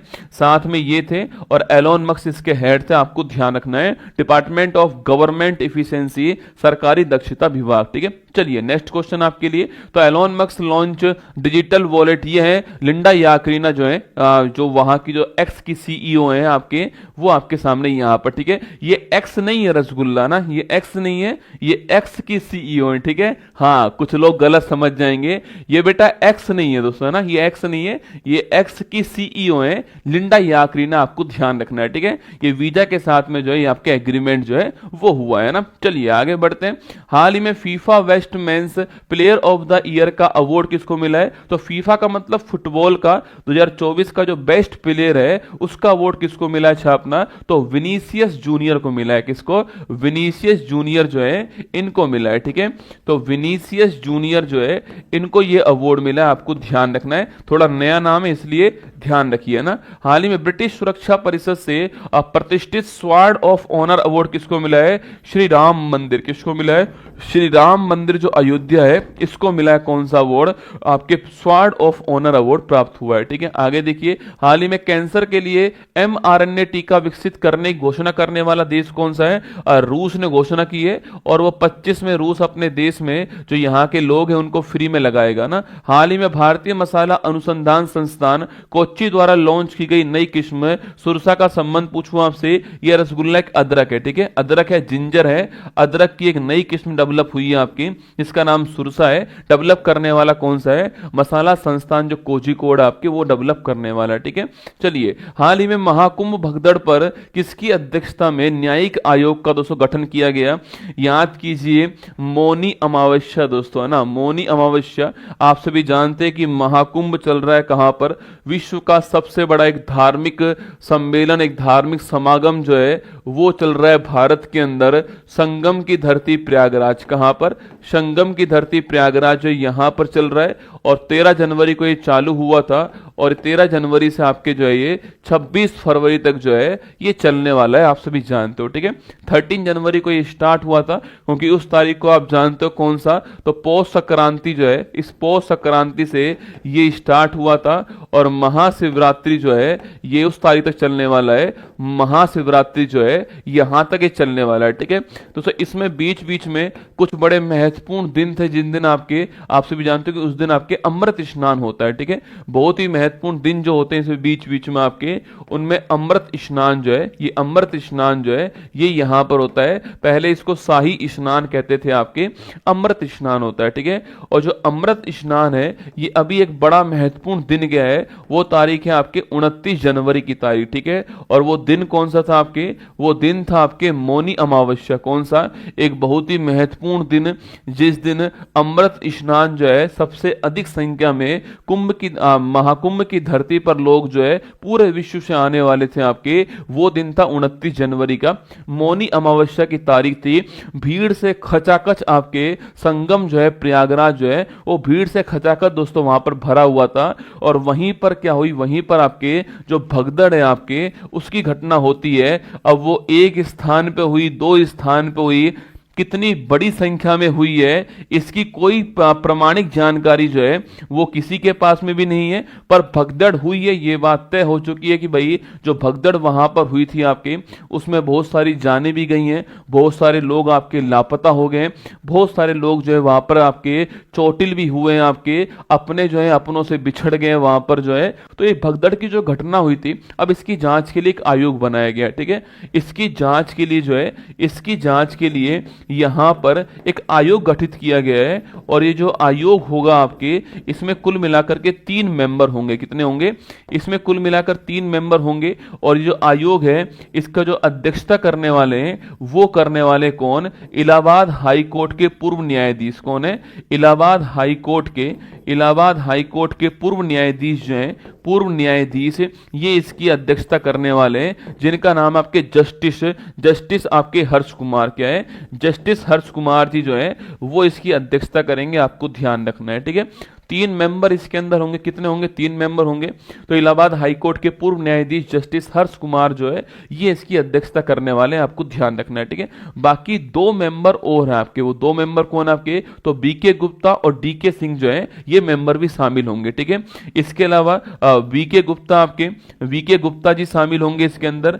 बीके गुप्ता जी जो कि पुलिस की तरफ से होंगे, और इसके अलावा डीके सिंह भी शामिल होंगे आपके। डॉक्टर डीके सिंह जी भी जो हैं ये भी शामिल होंगे इसमें, जो कि प्रशासन की ओर से होने वाले हैं, जो कि एक्स आईएएस ऑफिसर हैं, आपको ध्यान रखना है, ठीक है। तो ये 3 लोग इसके अंदर होंगे, ये तीनों इसकी जांच करने वाले हैं। 29 जनवरी की तारीख को एक घटना होती है, मौनी अमावस्या की तारीख को होती है। भविष्य में ऐसी घटना ना हो और कौन इसका जिम्मेदार है, जो जिम्मेदार है उसको जो है सजा मिल सके, इसके लिए जो है ये आयोग बनाया गया है। ये आपके सामने यहां पर, ठीक है। तो लिखिए आंसर हमारा क्या हो गया? हमारा आंसर जो है Harsh Kumar, option number D correct answer है। ये आपको ध्यान रखना है, ठीक है। तो हर्ष कुमार की अध्यक्षता में ये आयोग बनाया गया, तो option number D correct answer हो गया। ये आयोग आपको ध्यान रखना है, महत्वपूर्ण क्वेश्चन है एग्जाम के लिए, सवाल कभी पूछ ले आपसे वापस जो है, तो हर्ष कुमार की अध्यक्षता वाला आयोग आपको ध्यान रखना है, ठीक है। अच्छा, यहीं पर दोस्तों एक नाम और है, श्रीपद यशो नायक। क्या नाम है? श्रीपद यशो नायक, ठीक है। इनकी अध्यक्षता में भी एक जो है श्रीपद यशो नायक जो है, इनकी अध्यक्षता में एक आपके फोर्स जो है, टास्क फोर्स जो है, इसका निर्माण किया गया है, ठीक है।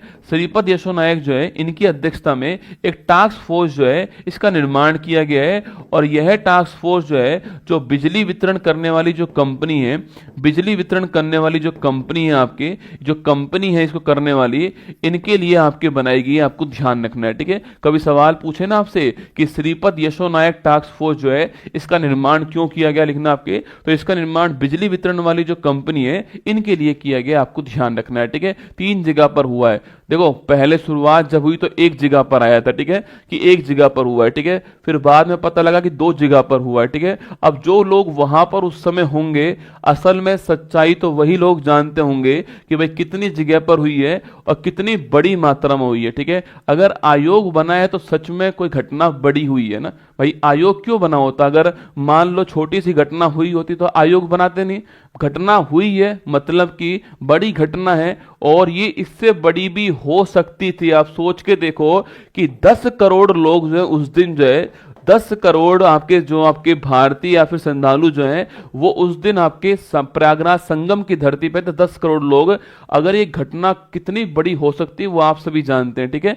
तो अब घटना जो हुई है उसकी जांच के लिए आयोग बनाया जाएगा, ये अभी गवर्नमेंट ने कहा है। और उसमें इलाहाबाद हाईकोर्ट के पूर्व न्यायाधीश जो है वो उसकी जांच करने वाले, आपको ध्यान है, ठीक है। आंकड़ा किसी के पास भी नहीं है कि कितने लोगों की डेथ हुई है। जो आपके ऑफिशियल आंकड़ा वो 30 लोगों का कहता है, पर आप और मैं सब जानते हैं कि वो 30 जो है वो आंकड़ा नहीं है, वो सही आंकड़ा नहीं है, आप और मैं जानते हैं। फिर भी ऑफिशियल आंकड़ा 30 का है, आप सभी जानते हैं, पर 30 का आंकड़ा सही नहीं है, क्योंकि जितना चप्पल, जूता और जितना कपड़े वहां पर मिले वो आप सभी परिचित हैं कि महाकुंभ भगदड़ की जांच पर गठित हुई न्यायिक समिति अध्यक्ष ने किए चौंकाने वाले खुलासे जो है, वो अध्यक्ष ने कहा है कि 1 महीने के भीतर जो है मैं इसका जो भी दोषी होगा उसको यहां पर सजा मिलनी चाहिए। ठीक है, चलिए, हाल ही में अंग्रेजी श्रेणी में किसे साहित्य अकादमी पुरस्कार 24 मिला है? अच्छा, हिंदी वाला बताओ किसको मिला है? साहित्य अकादमी जो पुरस्कार हिंदी वाला था वो किसको मिला है? अंग्रेजी वाला तो मैं लिख रहा हूं यहां पर, आप हिंदी वाला छाप के बताओ किसको मिला है। ठीक है, लिखना अंग्रेजी वाला इस्टरीन कोर को मिला है। ठीक है, अंग्रेजी वाला इस्टरीन कोर को मिला है, ध्यान रखना। ठीक है, अच्छा, हिंदी वाला बताओ फटाक से कि हिंदी वाला जो आपके अवार्ड है वो किसको प्राप्त हुआ है। ठीक है, हिंदी वाला अवार्ड किसको प्राप्त हुआ है, ये आपके लिए क्वेश्चन है। 1 जनवरी 25 से कहां भीख देना अपराध होगा? ये इंदौर में घोषित किया गया कि यहां पर भीख देना अपराध होगा। ठीक है, हिंदी वाला अवार्ड किसको मिला है, किसी ने बताया भाई साहब? हिंदी वाला अवार्ड किसको मिला है? गगन गिल को मिला है। किसको मिला है? गगन गिल का नाम ध्यान रखना है, हिंदी वाला अवार्ड इनको मिला है। ठीक है, चलिए आगे बढ़िए। हाल ही में क्रिस्टन फॉस्टा डॉटिर किस देश की सबसे युवा प्रधानमंत्री बनी है? नाम पे फोकस करो रसगुल्ला। क्रिस्टन जो है लिखना आपके, ये आइसलैंड की सबसे युवा प्रधानमंत्री निर्वाचित हुई है। ठीक है, चलिए, हाल ही में प्रधानमंत्री मोदी को सर्वोच्च सम्मान द ऑर्डर ऑफ मुबारक अल कबीर से किसने सम्मानित करा है? ये आपके सम्मानित करने वाला कौन है? ये कुवैत है। ठीक है, तो द ऑर्डर ऑफ मुबारक अल कबीर जो है इससे सम्मानित किसने किया? कुवैत ने किया, आपको ध्यान रखना है ना। विश्व पुस्तक मेले का फोकस देश किसे चुना गया? स्टार लगाओ। जो आपके वर्ल्ड आपके जो बुक फेयर है, विश्व पुस्तक जो मेला है, विश्व पुस्तक मेला, ठीक है, पहली बात तो ये विश्व पुस्तक मेला जो है ये कहां पर आयोजित हो रहा है? तो ये दिल्ली के अंदर होता है। कहां पर होता है? ये नई दिल्ली के अंदर होता है। और ये भी कहां पर होगा आपके? तो ये भारत मंडपम जो है यहां पर इसका आयोजन किया जाएगा। ठीक है, तो भारत मंडपम नई दिल्ली के अंदर जो है विश्व पुस्तक मेले का आपका आयोजन होगा। ठीक है, कब से होगा? आज से स्टार्ट होगा और 9 दिन चलने वाला आपके मेला है। ठीक है, 1 to 9 फरवरी तक चलने वाला है। अच्छा, इसको करने वाला कौन है? इस मेले का किसने आयोजन करवाया है? National book trust. किसने? तो नेशनल बुक ट्रस्ट जो है, नेशनल बुक ट्रस्ट के द्वारा इसका आयोजन करवाया गया। ठीक है, तो नेशनल बुक ट्रस्ट के द्वारा जो है इसका आयोजन करवाया गया, आपको ध्यान रखना है। ठीक है, अगला पॉइंट, इस बार की थीम क्या है? तो इस बार की थीम है रिपब्लिक एट 75 जो है ये इस बार की थीम है। ठीक है, रिपब्लिक एट 75 जो है वो इसकी थीम, आपको ध्यान रखना है। ठीक है, अच्छा, अगला पॉइंट पूछूं आपसे, इस बार फोकस कंट्री कौन है? तो इस बार फोकस कंट्री पूछे आपसे, कौन लिखना? तो फोकस कंट्री जो है, देखो यहीं पर सवाल फोकस कंट्री का है। ठीक है, तो फोकस कंट्री कौन आपके? तो रूस जो है, रूस इस बार क्या है? भारत का फोकस कंट्री, आपको ध्यान रखना है। ठीक है, तो रूस फोकस कंट्री है। इसका इनॉग्रेशन कौन करेंगे आज? तो भारत की राष्ट्रपति द्रौपदी मुर्मू जी जो है आपकी, वो इसका इनॉग्रेशन करने वाली है आज, आपको ध्यान रखना है। ठीक है, भारत की राष्ट्रपति द्रौपदी मुर्मू जो है वो इसका आज इनॉग्रेशन करेंगी, आपको ध्यान रखना है। ठीक है, तो देखो विश्व पुस्तक मेला न्यू दिल्ली के अंदर हुआ है, भारत मंडपम के अंदर हुआ है, 1 से 9 फरवरी के बीच में होगा। नेशनल बुक ट्रस्ट के द्वारा आयोजन किया गया है। थीम इसकी रिपब्लिक एट 75 थीम है इसकी। फोकस कंट्री रूस है। उद्घाटन द्रौपदी मुर्मू करेंगी, आपको ध्यान रखना है। ठीक है, तो लिखिएगा रूस, ऑप्शन नंबर 1 जो है ये फोकस कंट्री हो गया। विश्व का सबसे बड़ा देश आपका जो रूस है वो फोकस कंट्री है। नई दिल्ली के अंदर होगा। हॉल नंबर 2 से 6 के बीच में भारत मंडपम में होने वाला है। 40 देश आपके भाग लेंगे। 600 इवेंट इसमें होने वाले हैं। 2000 स्टॉल जो है आपके वो इसके अंदर आपके लगने वाली है। ठीक है, थीम है रिपब्लिक एट 75 थीम है, ये आपको ध्यान रखना है। नई दिल्ली के अंदर 1 से 9 फरवरी के बीच में इसका आयोजन किया जा रहा है। ठीक है, हाल ही में भारतीय महिला क्रिकेट टीम ने किसे हराकर पहला अंडर 19 T20 महिला एशिया कप जो है ये जीत लिया? पहली बार आपके जीता है, ये आपको ध्यान रखना है। ठीक है, तो पहली बार जीता है। किसको हराया? जो बांग्लादेश है इसको इन्होंने हरा दिया। ठीक है, आगे बढ़िए, नेक्स्ट क्वेश्चन आपके सामने। 18वीं भारत वन स्थिति रिपोर्ट 23 के अनुसार अधिकतम वृद्धि वाला राज्य कौन सा है? वन और वृक्ष में वृद्धि करने वाला राज्य कौन सा है आपके? वो छत्तीसगढ़ हो गया। ठीक है, आगे देखिएगा, हाल ही में वित्त मंत्री सीतारमन की अध्यक्षता में जीएसटी परिषद की 55वीं बैठक जो है वो कहां पर हुई है? जैसलमेर जैसलमेर के अंदर। कहां हुई है? जैसलमेर में आपको ध्यान रखना है, ठीक है। हाल ही में चर्चा में रही bring it on the incredible story of my life जो है, यह पुस्तक किसकी है? अरे bring it on the incredible story of my life जो है, इस पुस्तक की बात करूं आपसे, दीपा मलिक। किसकी है? दीपा मलिक की पुस्तक है bring it on the incredible story of my life. किसकी है? दीपा मलिक का नाम आपको ध्यान रखना है। अब से सबसे महत्वपूर्ण सवाल आप सभी के सामने, जो हमारी जो आंकड़े हैं, उनका वास्तविक जो आंकड़े हैं उनको बताने वाला इकोनॉमिक सर्वे, ठीक है। आर्थिक सर्वेक्षण 24-25 में वित्त वर्ष 25 के लिए वास्तविक जीडीपी का कितने प्रतिशत रहने का अनुमान दोस्तों लगाया गया है, ठीक है। अब देखिएगा, ये आपके लिए सबसे महत्वपूर्ण सवाल है। आप सभी जानते हैं कि इकोनॉमिक सर्वे जो है ये आपके पेश हो गया, ठीक है। देखो एक बात आप ध्यान रखना दोस्तों, जौन सा आपके बजट होता है उसका एक वर्ष पहले वाला इकोनॉमिक सर्वे होता है, ठीक है। जब आप बजट पढ़ोगे, मैं आपको शाम को पढ़ाऊंगा आज 8 बजे, तो मैं वहां पर क्या लिखने वाला हूं? मैं वहां पर लिखूंगा कि बजट 2025-26। क्या लिखूंगा? बजट 25-26 लिखूंगा, ठीक है। बजट दोस्तों आने वाले साल के लिए होता है, बजट आने वाले साल के लिए होता है, तो ये वाले साल के लिए। इकोनॉमिक सर्वे पीछे वाले साल के लिए होता है ना। कई लोग ये ना सोचे कि गुरुजी ये 24-25 क्यों लिखा है आपने, तो इकोनॉमिक सर्वे पीछे वाले साल का होता है, तो वो आपके 24-25 हो गया। बजट जो है वो आने वाले साल के लिए आपके 25-26 आपको ध्यान रखना है, ठीक है। अब देखिए आपके अगला पॉइंट, जो बजट है, जो इकोनॉमिक सर्वे जो इकोनॉमिक सर्वे अगर बात करूं आपसे, तो ये 1950-51 में चालू होता है, ठीक है। 50-51 में ये जो है स्टार्ट हो गया था, ये आपको ध्यान रखना है, ठीक है। पहले जब शुरुआत इसकी हुई थी ना, तो बजट और इकोनॉमिक सर्वे दोनों एक साथ आते थे, ठीक है। लेकिन 1964 से आपके बजट को, इकोनॉमिक सर्वे को बजट से एक दिन पहले पेश किया गया, ठीक है। जो आपके 1964 है, 1964 से एक दिन पहले जो है बजट से एक दिन पहले इसे पेश किया जाना, बजट से एक दिन पहले इसको आपके स्टार्ट किया गया पेश करना, ठीक है। और अभी ये कौन सी तारीख को हुआ है? अभी ये कल पेश हो गया है, 31 जनवरी जो है इस तारीख को पेश हुआ, ठीक है। अच्छा, इसका निर्माण करने वाला कौन है? तो इसका निर्माण करने में सबसे महत्वपूर्ण भूमिका अदा करने वाले कौन है? तो भारत के मुख्य आर्थिक सलाहकार, ठीक है। इनका यही काम होता है पूरे साल भर में कि ये क्या तैयार करते हैं? आपके इकोनॉमिक सर्वे तैयार करते हैं, ठीक है। अच्छा, वर्तमान में भारत के चीफ इकोनॉमिक एडवाइजर कौन है? डॉक्टर अनंत नागेश्वरन। कौन है? लिखना, डॉक्टर अनंत नागेश्वरन जो है ये वर्तमान में भारत के चीफ इकोनॉमिक एडवाइजर है, आपको ध्यान रखना है, ठीक है। तो इन्होंने ये पेश करा है। और भारत का जो वित्त मंत्रालय होता है, यह वित्त मंत्रालय जो है इसका निर्माण करवाता है, और इसमें महत्वपूर्ण भूमिका किसकी होती है? जो भारत के चीफ इकोनॉमिक एडवाइजर जो है उनकी सबसे महत्वपूर्ण भूमिका जो है वो इसमें होती है, आपको ध्यान रखना है, ठीक है।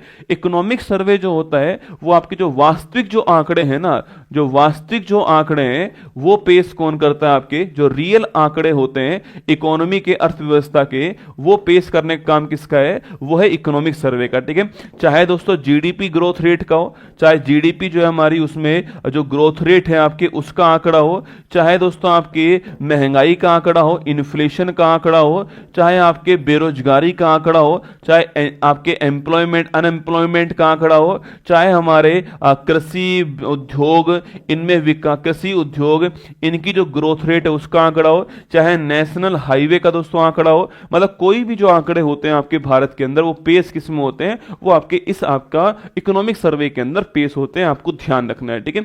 अभी दोस्तों क्या हुआ आपके सो, अभी आपके एक आंकड़ा यहां पर जारी हुआ आपके, और वो है इकोनॉमी की ग्रोथ रेट का आंकड़ा, ठीक है। ध्यान से देखना दोस्तों, जो इकोनॉमी की जो हमारी ग्रोथ रेट रहने वाली है आपके, वो 2024-25 के अंदर जो है कितनी रहने वाली है? 6.4%। कितनी? हाँ, निर्मला जी भारत की वित्त मंत्री, आप जानते हो। तो 24-25 में ग्रोथ रेट कितनी रहने वाली है? 6.4% हमारी ग्रोथ रेट जो है 24-25 के अंदर रहने वाली, ठीक है। और जो अगला साल आपके होगा 25-26 जो होने वाला है, इसको बोलते हैं क्या? इसको बोलते हैं फाइनेंशियल ईयर 26 कहेंगे, ठीक है। इसे बोलेंगे फाइनेंशियल ईयर 25 कहेंगे इस वाले को ना। तो 25-26 में आंकड़ा कितना होगा? ये 6.3% से 6.8% आपके होने वाला है, कब? आपके 25-26 के अंदर, ठीक है। और आपके इससे पिछले साल कितना था? आपके 23-24 में कितना था? तो ये 8.2 2% था। ठीक है, तो आप मेरे साथ दोस्तों नोट करना चालू कीजिएगा। अगर आपसे यहां पर ये पूछ ले दोस्तों, कुछ आंकड़ों की बात करें तो लिखना आपके जो पहला आंकड़ा है वो किसका है, वो है जीडीपी में ग्रोथ रेट। किसका है, जीडीपी जो वृद्धि दर है इसका आंकड़ा आपको जरूर ध्यान रखना है। ठीक है, जीडीपी जो ग्रोथ रेट है इसका आंकड़ा आपको निश्चित ध्यान रखना है। तो 2024-25 जो है या 24-25 की बात करूं, इसे बोलते हैं फाइनेंशियल ईयर 25 कहेंगे। ठीक है, इसको ना, इसकी अगर मैं बात करूं आपसे तो यहां पर 6.4% आपके ग्रोथ रेट रहने का अनुमान है। ठीक है, और जो अगला साल आने वाला 25-26 होगा, जिसको हम फाइनेंशियल ईयर 26 कहने वाले हैं, इसमें ग्रोथ रेट जो हमारी 6.3 से 6.8% के बीच में रहेगी। आपको ध्यान रखना है। ठीक है, इतना रहने वाली है। ठीक है, और एक महत्वपूर्ण आंकड़ा कि 2000 आपके 23-24 की बात करूं आपसे, तो यहां पर हमारी ग्रोथ रेट जो है वो 8.2% रही है। यह भी आपको ध्यान रखना है। ये तीनों आंकड़े आपको निश्चित 100% याद रखने हैं। ठीक है, तीनों आंकड़े निश्चित 100% याद रखने हैं कि 24-25 जो है उसमें 6.4% ग्रोथ रेट है रहेगी। 25-26 में अनुमान हमारा यह है कि आपके इसके बीच में हम रहने वाले हैं, और जो आपके 23-24 गया हमारा उसमें 8.2% जो है वो हमारी ग्रोथ रेट रहने वाली। ठीक है, इसके बाद दोस्तों महंगाई की बात करते हैं आपके सो, जो महंगाई का जो आंकड़ा है आपकी जो सीपीआई जो आंकड़ा है, कंज्यूमर प्राइस इंडेक्स। ठीक है, इसको बोलते हैं उपभोक्ता मूल्य सूचकांक। क्या बोलते हैं, उपभोक्ता मूल्य जो सूचकांक है इसकी बात करते हैं। कंज्यूमर प्राइस जो इंडेक्स है इसकी बात करते हैं। मतलब जो उपभोक्ता जो आपके मुद्रास्फीति जो है, जो इन्फ्लेशन जो है ना, इसकी बात करता हूं। ठीक है, मतलब कि कंज्यूमर के लिए जो महंगाई है उसकी बात करते हैं हम आपके। वो इसमें फाइनेंशियल जो 26 है, जो आने वाला साल है, उसमें 4% का अनुमान है। ठीक है, फाइनेंशियल ईयर जो 26 है हमारा, इसमें 4% सीपीआई का अनुमान है। 4% का अनुमान है, आपको छापना है।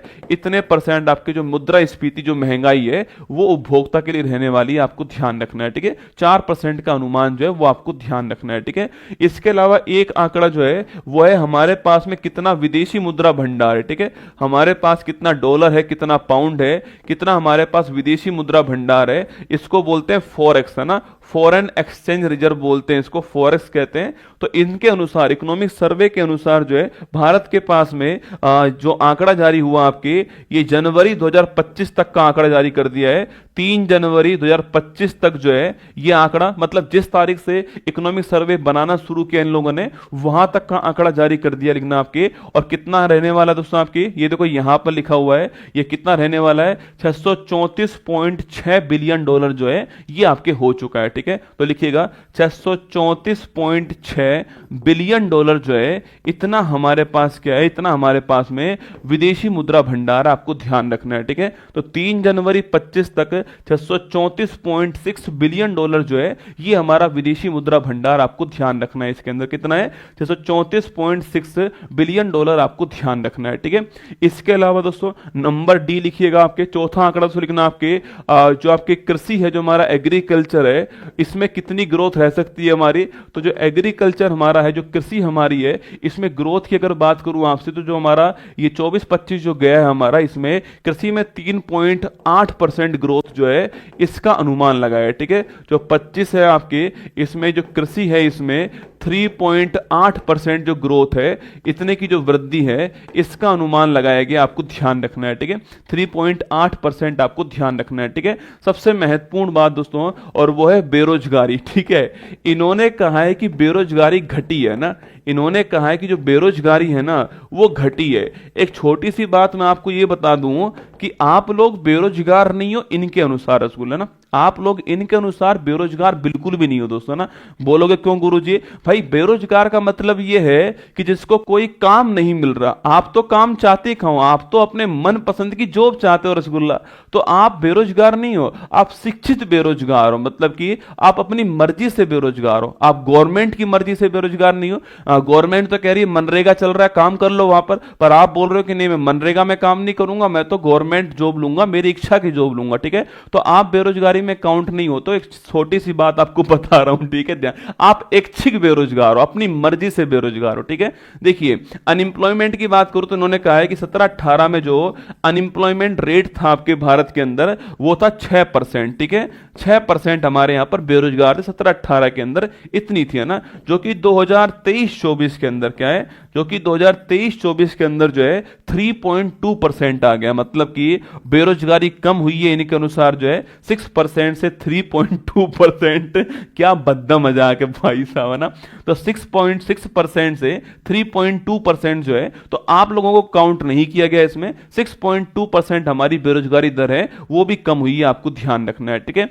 अच्छा दोस्तों, कितने नेशनल हाईवे बने हैं आपके, सवाल पूछे कि भारत में एक साल में कितने नेशनल हाईवे जो है इनका निर्माण किया गया। सवाल पूछे कि भारत में एक साल के अंदर जो है, जो आपकी जो फाइनेंशियल ईयर जो चल रहा है आपके, इसमें कितने नेशनल हाईवे बने, तो 5,853 किलोमीटर लिखना, 5,853 किलोमीटर जो है इतना नेशनल हाईवे जो है ये फाइनेंशियल ईयर जो 25 है हमारा, इसके अंदर बने, आपको ध्यान रखना है, ठीक है, 5,853 किलोमीटर, ठीक है। अगला दोस्तों आपके हमारा राजकोषीय घाटा पूछूं आपसे, फिस्कल डेफिसिट जो है ये भी बहुत ही महत्वपूर्ण आंकड़ा, ध्यान रखना। हमारा जो राजकोषीय घाटा है, आज जब निर्मला जी सामने आएंगी 11 बजे तो देखना इसके बारे में जरूर बात करने वाली हैं। फिस्कल डेफिसिट जो है यह कितना दोस्तों रहा है हमारा, जो राजकोषीय घाटा, देखो यहां पर देखो दोस्तों आपके, ये राजकोषीय घाटा है, फिस्कल डेफिसिट है आपके, और कितना है 23-24 में ये जो है 5.6% है। देखो 22-23 में 6.4% था, 23-24 में ये जो है 5.6% आपको ध्यान रखना है, ठीक है। तो लिखिएगा जो हमारा फिस्कल डेफिसिट है वो हमारा कितना रहा है, तो हमारा 23-24 के अंदर जो है ये 5.6% रहा है, ये आपको ध्यान रखना है, ठीक है। राजकोषीय घाटा कितना रहा है, 23-24 में 5.6% रहा है, आपको दो नोट करना है, ठीक है। अच्छा अगला पॉइंट दोस्तों लिखना आपके, लिखिए खाद्यान्न उत्पादन, ठीक है। तो हमारे यहां पर जितना जो खाद्यान्न है इसका जो उत्पादन हमारे यहां पर हुआ है, आपके जितना भी फूड ग्रेन है आपके अनाज जो है हमारे यहां पर, उसका कितना उत्पादन हुआ है, तो खाद्यान्न उत्पादन की बात करूं आपसे तो 2023-24 के अंदर भारत में जो खाद्यान्न उत्पादन जो है वो कितना हो चुका है, 332.3 मिलियन टन, कितना हो चुका है, 332.3 मिलियन टन जो है इतना भारत के अंदर खाद्यान्न उत्पादन हुआ, आपको ध्यान रखना है, ठीक है। 332.3 मिलियन टन हमारे यहां पर खाद्यान्न उत्पादन है, ये आपको नोट करना है, ठीक है। चलिए एक बार दोबारा देखिए सारे आंकड़े, जीडीपी ग्रोथ रेट 24-25 में कितनी है, 6.4%, ठीक है। 25-26 आने वाले साल में 6.3% से 6.8% है ना, और 23-24 में कितनी रही थी, 8.2%, ठीक है। जो हमारा जो मुद्रास्फीति है आपके कंज्यूमर वाली, वो 26 के अंदर जो है 4% का अनुमान लगाया हमने ना। विदेशी मुद्रा जो भंडार लिखना, फॉरेक्स जो है ये हमारा कितना है, 25 तक हमारा जो है 634.6 मिलियन डॉलर है, ये आपको ध्यान रखना है, ठीक है। कृषि में हमारी ग्रोथ रेट कितनी है, 3.8% ग्रोथ रेट है ना। बेरोजगारी कितनी हो चुकी है, 6% से 3.2% हो चुकी है ना। नेशनल हाईवे पूछूं आपसे 5,853 किलोमीटर स्क्वायर हम किलोमीटर जो हमने बनाया है, ठीक है। राजकोषीय घाटा कितना हो चुका है, 5.6% हमारा राजकोषीय घाटा है, आपको ध्यान रखना है 23-24 का, ठीक है। और खाद्यान्न की बात करूं आपसे 332.3 मिलियन टन जो है इतना हमारा खाद्यान्न, आपको ध्यान रखना है, ठीक है। सवाल पूछ रहा है कि इकोनॉमिक सर्वे 24-25 में वित्त वर्ष 25, ठीक है, बात किसकी कर रहा है, बात कर रहा है 24-25 की बात कर रहा है, ठीक है। फाइनेंशियल ईयर 25 किसको बोलेंगे, 24-25 को बोलेंगे ना। वित्त वर्ष 25 के लिए वास्तविक जीडीपी का कितने परसेंट रहने का अनुमान लगाया आपके, 6.4%, कितना है, 6.4%, ऑप्शन नंबर बी इसका ठीक आंसर, ठीक है, ध्यान रखना है ना। चलिए आगे बढ़िए। अगर एक साथ मैंने आपको इकोनॉमिक सर्वे पढ़ा दिया ना तो भाई साहब सारा मिट्टी हो जाएगा ना। मैंने आज आपको 5-7 पॉइंट लिखा दिए, अभी मैं आपको एक आध सवाल बाद में पढ़ाऊंगा, कल पढ़ा दूंगा, एक आध सवाल जो है मंडे को पढ़ाऊंगा, कोई योजना जो उसके बारे में पढ़ाऊंगा, चिंता मत कीजिएगा। तो बजट तो मैं आपको एक साथ पढ़ा दूंगा आज शाम को, ठीक है। बजट जो है ये तो आपको आज शाम को एक साथ पढ़ा ही दूंगा, ठीक है। लेकिन इकोनॉमिक सर्वे एक साथ पढ़ा पाना मुश्किल नहीं, नामुमकिन है, ठीक है। ना ही तो समझ में आएगा आपको, मैं कम कम करके 3-4 स्टेप में आपको इसको पढ़ाऊंगा, ठीक है। एक साथ नहीं पढ़ाऊंगा ना, ध्यान रखिएगा। ठीक है, ये आपका फाइनेंशियल ईयर, आपके सारे आंकड़े जो है जो मैंने आपको बताए थे अभी हाल ही में, फिस्कल डेफिसिट का आंकड़ा जो है आपके सामने यहाँ पर, जीडीपी ग्रोथ रेट का आंकड़ा भी आपके सामने यहाँ पर। ठीक है, हाल ही में भारत और वियतनाम के तटरक्षक कर्मियों ने संयुक्त समुद्री अभ्यास हॉपटेक का आयोजन कहां पर किया है? तो हॉपटेक का जो आयोजन है ये कोच्चि के अंदर किया गया, कोच्चि के अंदर किया है। ठीक है, वॉल स्ट्रीट जर्नल ने go to global destinations for 25 सूची में किसे शामिल कर दिया? आपके ये मध्य प्रदेश को कर दिया है। ठीक है, ध्यान रखिएगा ना। आगे देखिएगा, राष्ट्रीय मानवाधिकार आयोग के अध्यक्ष कौन है आपके? तो इसके जो अध्यक्ष हैं वो है वी राम सुब्रमण्यम। कौन है? वी राम सुब्रमण्यम जो है ये इसके अध्यक्ष है। ठीक है, इकोनॉमिक सर्वे का दोस्तों एक गायत्री मंत्र बनवा दी जाए ना, ठीक रहेगा ना। इकोनॉमिक सर्वे के आंकड़े निश्चित एग्जाम में आएंगे भाई साहब ना, 100% एग्जाम में। आप ही जितने भी आंकड़े देखते हो ना, जितने भी आप योजनाएं सुनते हो, जितने भी आप आंकड़े देखते हो, सारे आंकड़े मैंने कहा किस पे आते हैं? बजट में तो रसगुल्ला योजनाएं आती हैं, घोषणाएं आती हैं ना भाई। आज हमारी निर्मला सीतारमन जी क्या करने वाली है कि हम अगले साल ये करेंगे। ठीक है, हम अगले साल ये करने वाले हैं, वो घोषणाएं आएंगी। ठीक है, इकोनॉमिक सर्वे में आता है कि हमने क्या किया, हमने क्या किया वो इसमें आएगा। ठीक है, तो जितनी भी योजनाएं हैं, जितने भी आपके जितने भी आंकड़े हैं वो सारे यहां पर आते हैं बेटा ना। यहां पर तो केवल घोषणाएं आएंगे ना, हम ये कर देंगे वो कर देंगे है ना, तो वो घोषणाएं। वी राम सुब्रमण्यम आपको ध्यान रखना है। हाल ही में लॉन्च छौंक पुस्तक का संबंध पूछूं आपसे, ये छौंक पुस्तक किसकी लॉन्च हुई थी? अभी कुछ दिनों पहले आपके अभिजीत बनर्जी, क्या है? अभिजीत बनर्जी जो है इनकी लॉन्च हुई थी। अगर आप कोई स्टेट का पीसीएस देने जा रहे हो या फिर अगर आप जो है यूपीएससी देने जा रहे हो, तो वहां पर ये सबसे महत्वपूर्ण पोर्शन होता है इकोनॉमिक सर्वे। ठीक है, ध्यान रखिएगा ना। हाल ही में सुप्रीम कोर्ट ने किस अनुच्छेद के तहत सेवानिवृत्त न्यायाधीशों को एडहॉक न्यायाधीश के रूप में नियुक्त करने की अनुमति प्रदान कर दी? बढ़िया सवाल दोस्तों आपके सामने।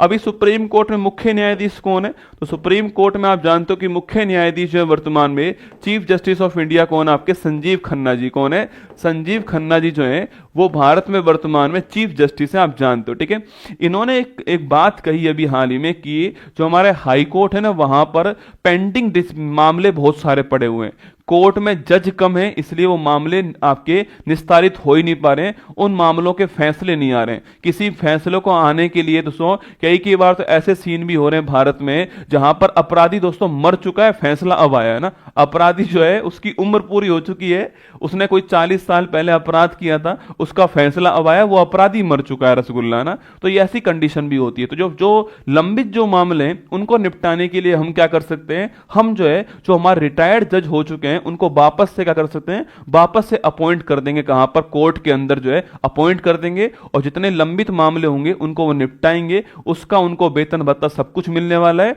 और निपटाने के बाद में वापस उनको हटा देंगे। ठीक है, तो ये जो अपॉइंटमेंट है इसको बोलते हैं एडहॉक, क्या बोलते हैं? एडहॉक जज बोलते हैं ना। तो सुप्रीम कोर्ट के मुख्य न्यायाधीश ने कहा है कि मैं अपने आर्टिकल 224A है ना, आर्टिकल 224A जो है इसकी पावर का यूज कर रहा हूं। ठीक है, कौन से आर्टिकल की बात कर रहे हैं? आर्टिकल 224A की बात कर रहे हैं, 224A की बात कर रहे हैं, और कह रहे हैं कि मैं इस आर्टिकल के द्वारा हाई कोर्ट के अंदर, कहां पर? मैं इस आर्टिकल के द्वारा उच्च न्यायालय में ना, हाई कोर्ट के अंदर उच्च न्यायालय में मैं कुछ जो है वो एडहॉक न्यायाधीश अपॉइंट करने की बात कह रहा हूं। ठीक है, तो मैं एडहॉक न्यायाधीश जो है, एडहॉक न्यायाधीश या फिर हिंदी में कहते हैं इसको तदर्थ न्यायाधीश कहते हैं, इंग्लिश में इसको एडहॉक न्यायाधीश कहते हैं, एडहॉक जज कहते हैं, ये मैं अपॉइंट करने जा रहा हूं ये हाई कोर्ट के अंदर आर्टिकल नंबर 224A के द्वारा। ठीक है, ये दोस्तों कौन होंगे आपके? ये होंगे सेवानिवृत्त दोस्तों, रिटायर्ड आपके जो न्यायाधीश हैं, आपके सेवानिवृत्त जो न्यायाधीश हैं, उन्हीं को वापस से सेवानिवृत्त जो न्यायाधीश हैं इनको हम वापस क्या करेंगे? आपके इन्हें रीअपॉइंट करेंगे ना, इन्हें वापस अपॉइंट करने वाले, रीअपॉइंट करने वाले। और ये भी कहा है कि दोस्तों इनको जो है आपके सारे वेतन भत्ते मिलेंगे, आपके वेतन भत्ते जो सुविधाएं होती हैं जो एक न्यायाधीश को मिलती हैं वो सारी मिलने वाली हैं। और ये जो लंबित जो मामले होंगे ना, जो भी आपके पेंडिंग डिसीजन है, आपके जो भी पेंडिंग केस है, इन लंबित मामलों का निपटान करने के लिए जो है हमने इनको अपॉइंट करेंगे, ये आपको ध्यान रखना है। ठीक है, ये भी बड़ी अच्छी पहल है दोस्तों। भाई अगर हाई कोर्ट में सारे फैसले निपटने चालू हो जाएं तो सुप्रीम कोर्ट कोर्ट का बोझ कम हो जाएगा ना, फालतू के जो केस सुप्रीम कोर्ट जाते हैं आपके, वो हाई कोर्ट के अंदर जो है वो आपके यहां पर फास्ट जो है डिसीजन उनका आने लगेगा। ठीक है, इन्होंने कहा कि प्रत्येक हाई कोर्ट में 2 से 5 अडोक न्यायाधीश जो है वो अपॉइंट हो सकते हैं। ठीक है, ये भी कह दिया उन्होंने कि भाई प्रत्येक हाई कोर्ट में 2 से 5 एडहोक न्यायाधीश जो हैं, एडहोक जज जो हैं वो अपॉइंट हो सकते हैं, आपको ध्यान रखना है। ठीक है, 2 से 5 एडहोक जस्टिस जो हैं वो अपॉइंट हो सकते हैं ना। पर पावर कौन से आर्टिकल में, आर्टिकल नंबर 224 आपके ए जो है, इसका रेफरेंस किसने दिया है, सुप्रीम कोर्ट के मुख्य न्यायाधीश संजीव खन्ना जी ने इनका रेफरेंस दिया, आपको ध्यान रखना है। हाई कोर्ट के अंदर आपके जो न्यायाधीश हैं उनका दोस्तों अपॉइंटमेंट होगा। ये फोटो यहां पर कट चुकी है आपके 224 एक आई, आपको ध्यान रखना है। ठीक है, चलिएगा, गणतंत्र दिवस परेड 25 के लिए कौन सी थीम का चयन दोस्तों। अच्छा, अभी 28 जनवरी की तारीख भी है, आप जानते हो 28 जनवरी 1950 को याद कीजिएगा किसकी स्थापना होती है, सुप्रीम कोर्ट की। आपके सुप्रीम कोर्ट जो है इसका उद्घाटन कौन सी तारीख को होता है, 28 जनवरी की तारीख को होता है। मैंने कल परसों आपको लिखवाया था ना।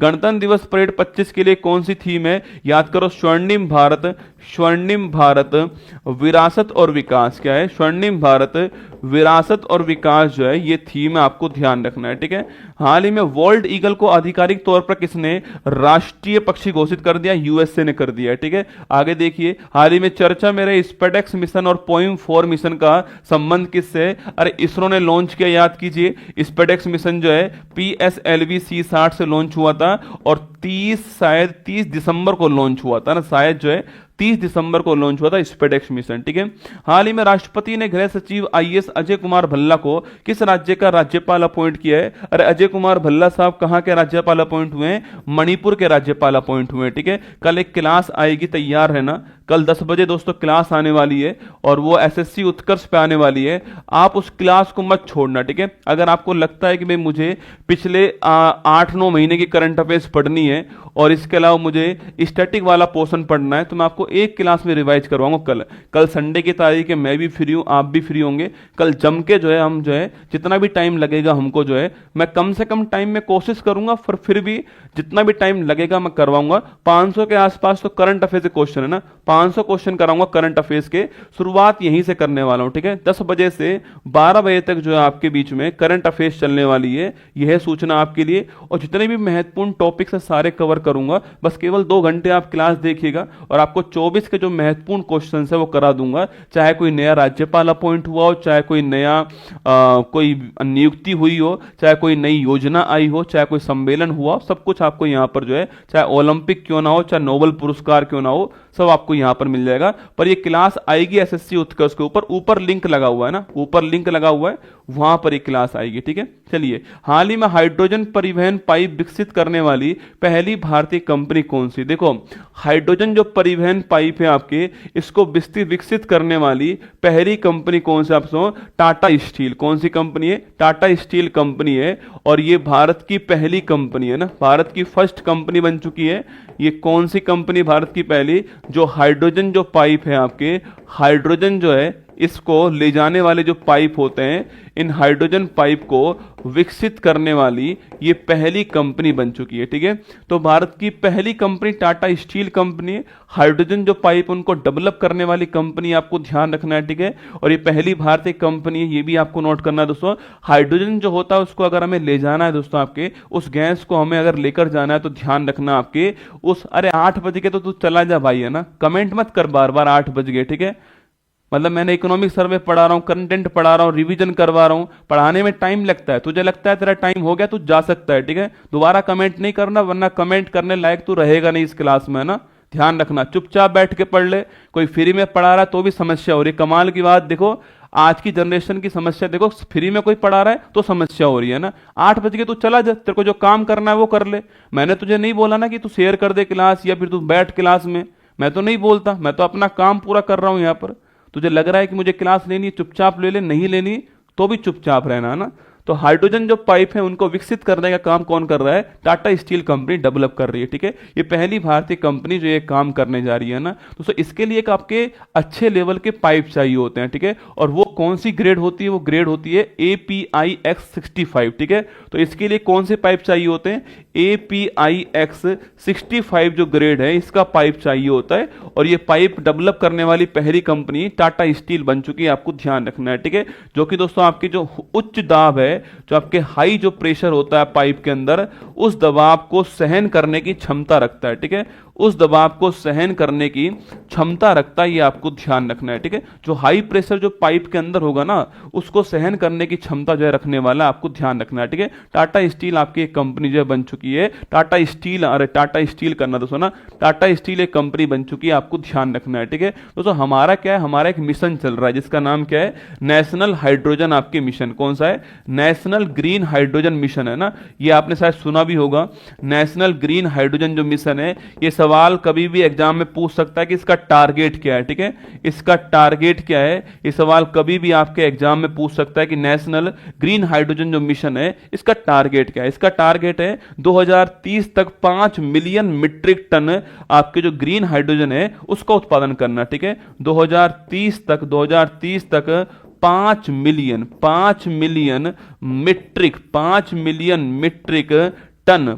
मिलियन मीट्रिक टन हाइड्रोजन जो है इसका उत्पादन करना, ये इसका लक्ष्य है, आपको ध्यान रखना है, ठीक है। 5 मिलियन मीट्रिक टन हाइड्रोजन जो है इसका उत्पादन करना लक्ष्य कब तक है? 2030 तक, आपको ध्यान रखना है, ठीक है। तो लिखिए आंसर, ऑप्शन नंबर 1 दोस्तों करेक्ट आंसर हो गया। टाटा स्टील आपका ठीक आंसर है, इसने ये बनाई है, आपको ध्यान रखना है। हाइड्रोजन जो है इसके परिवहन के लिए ये पाइप जो है तैयार किया गया है, ठीक है।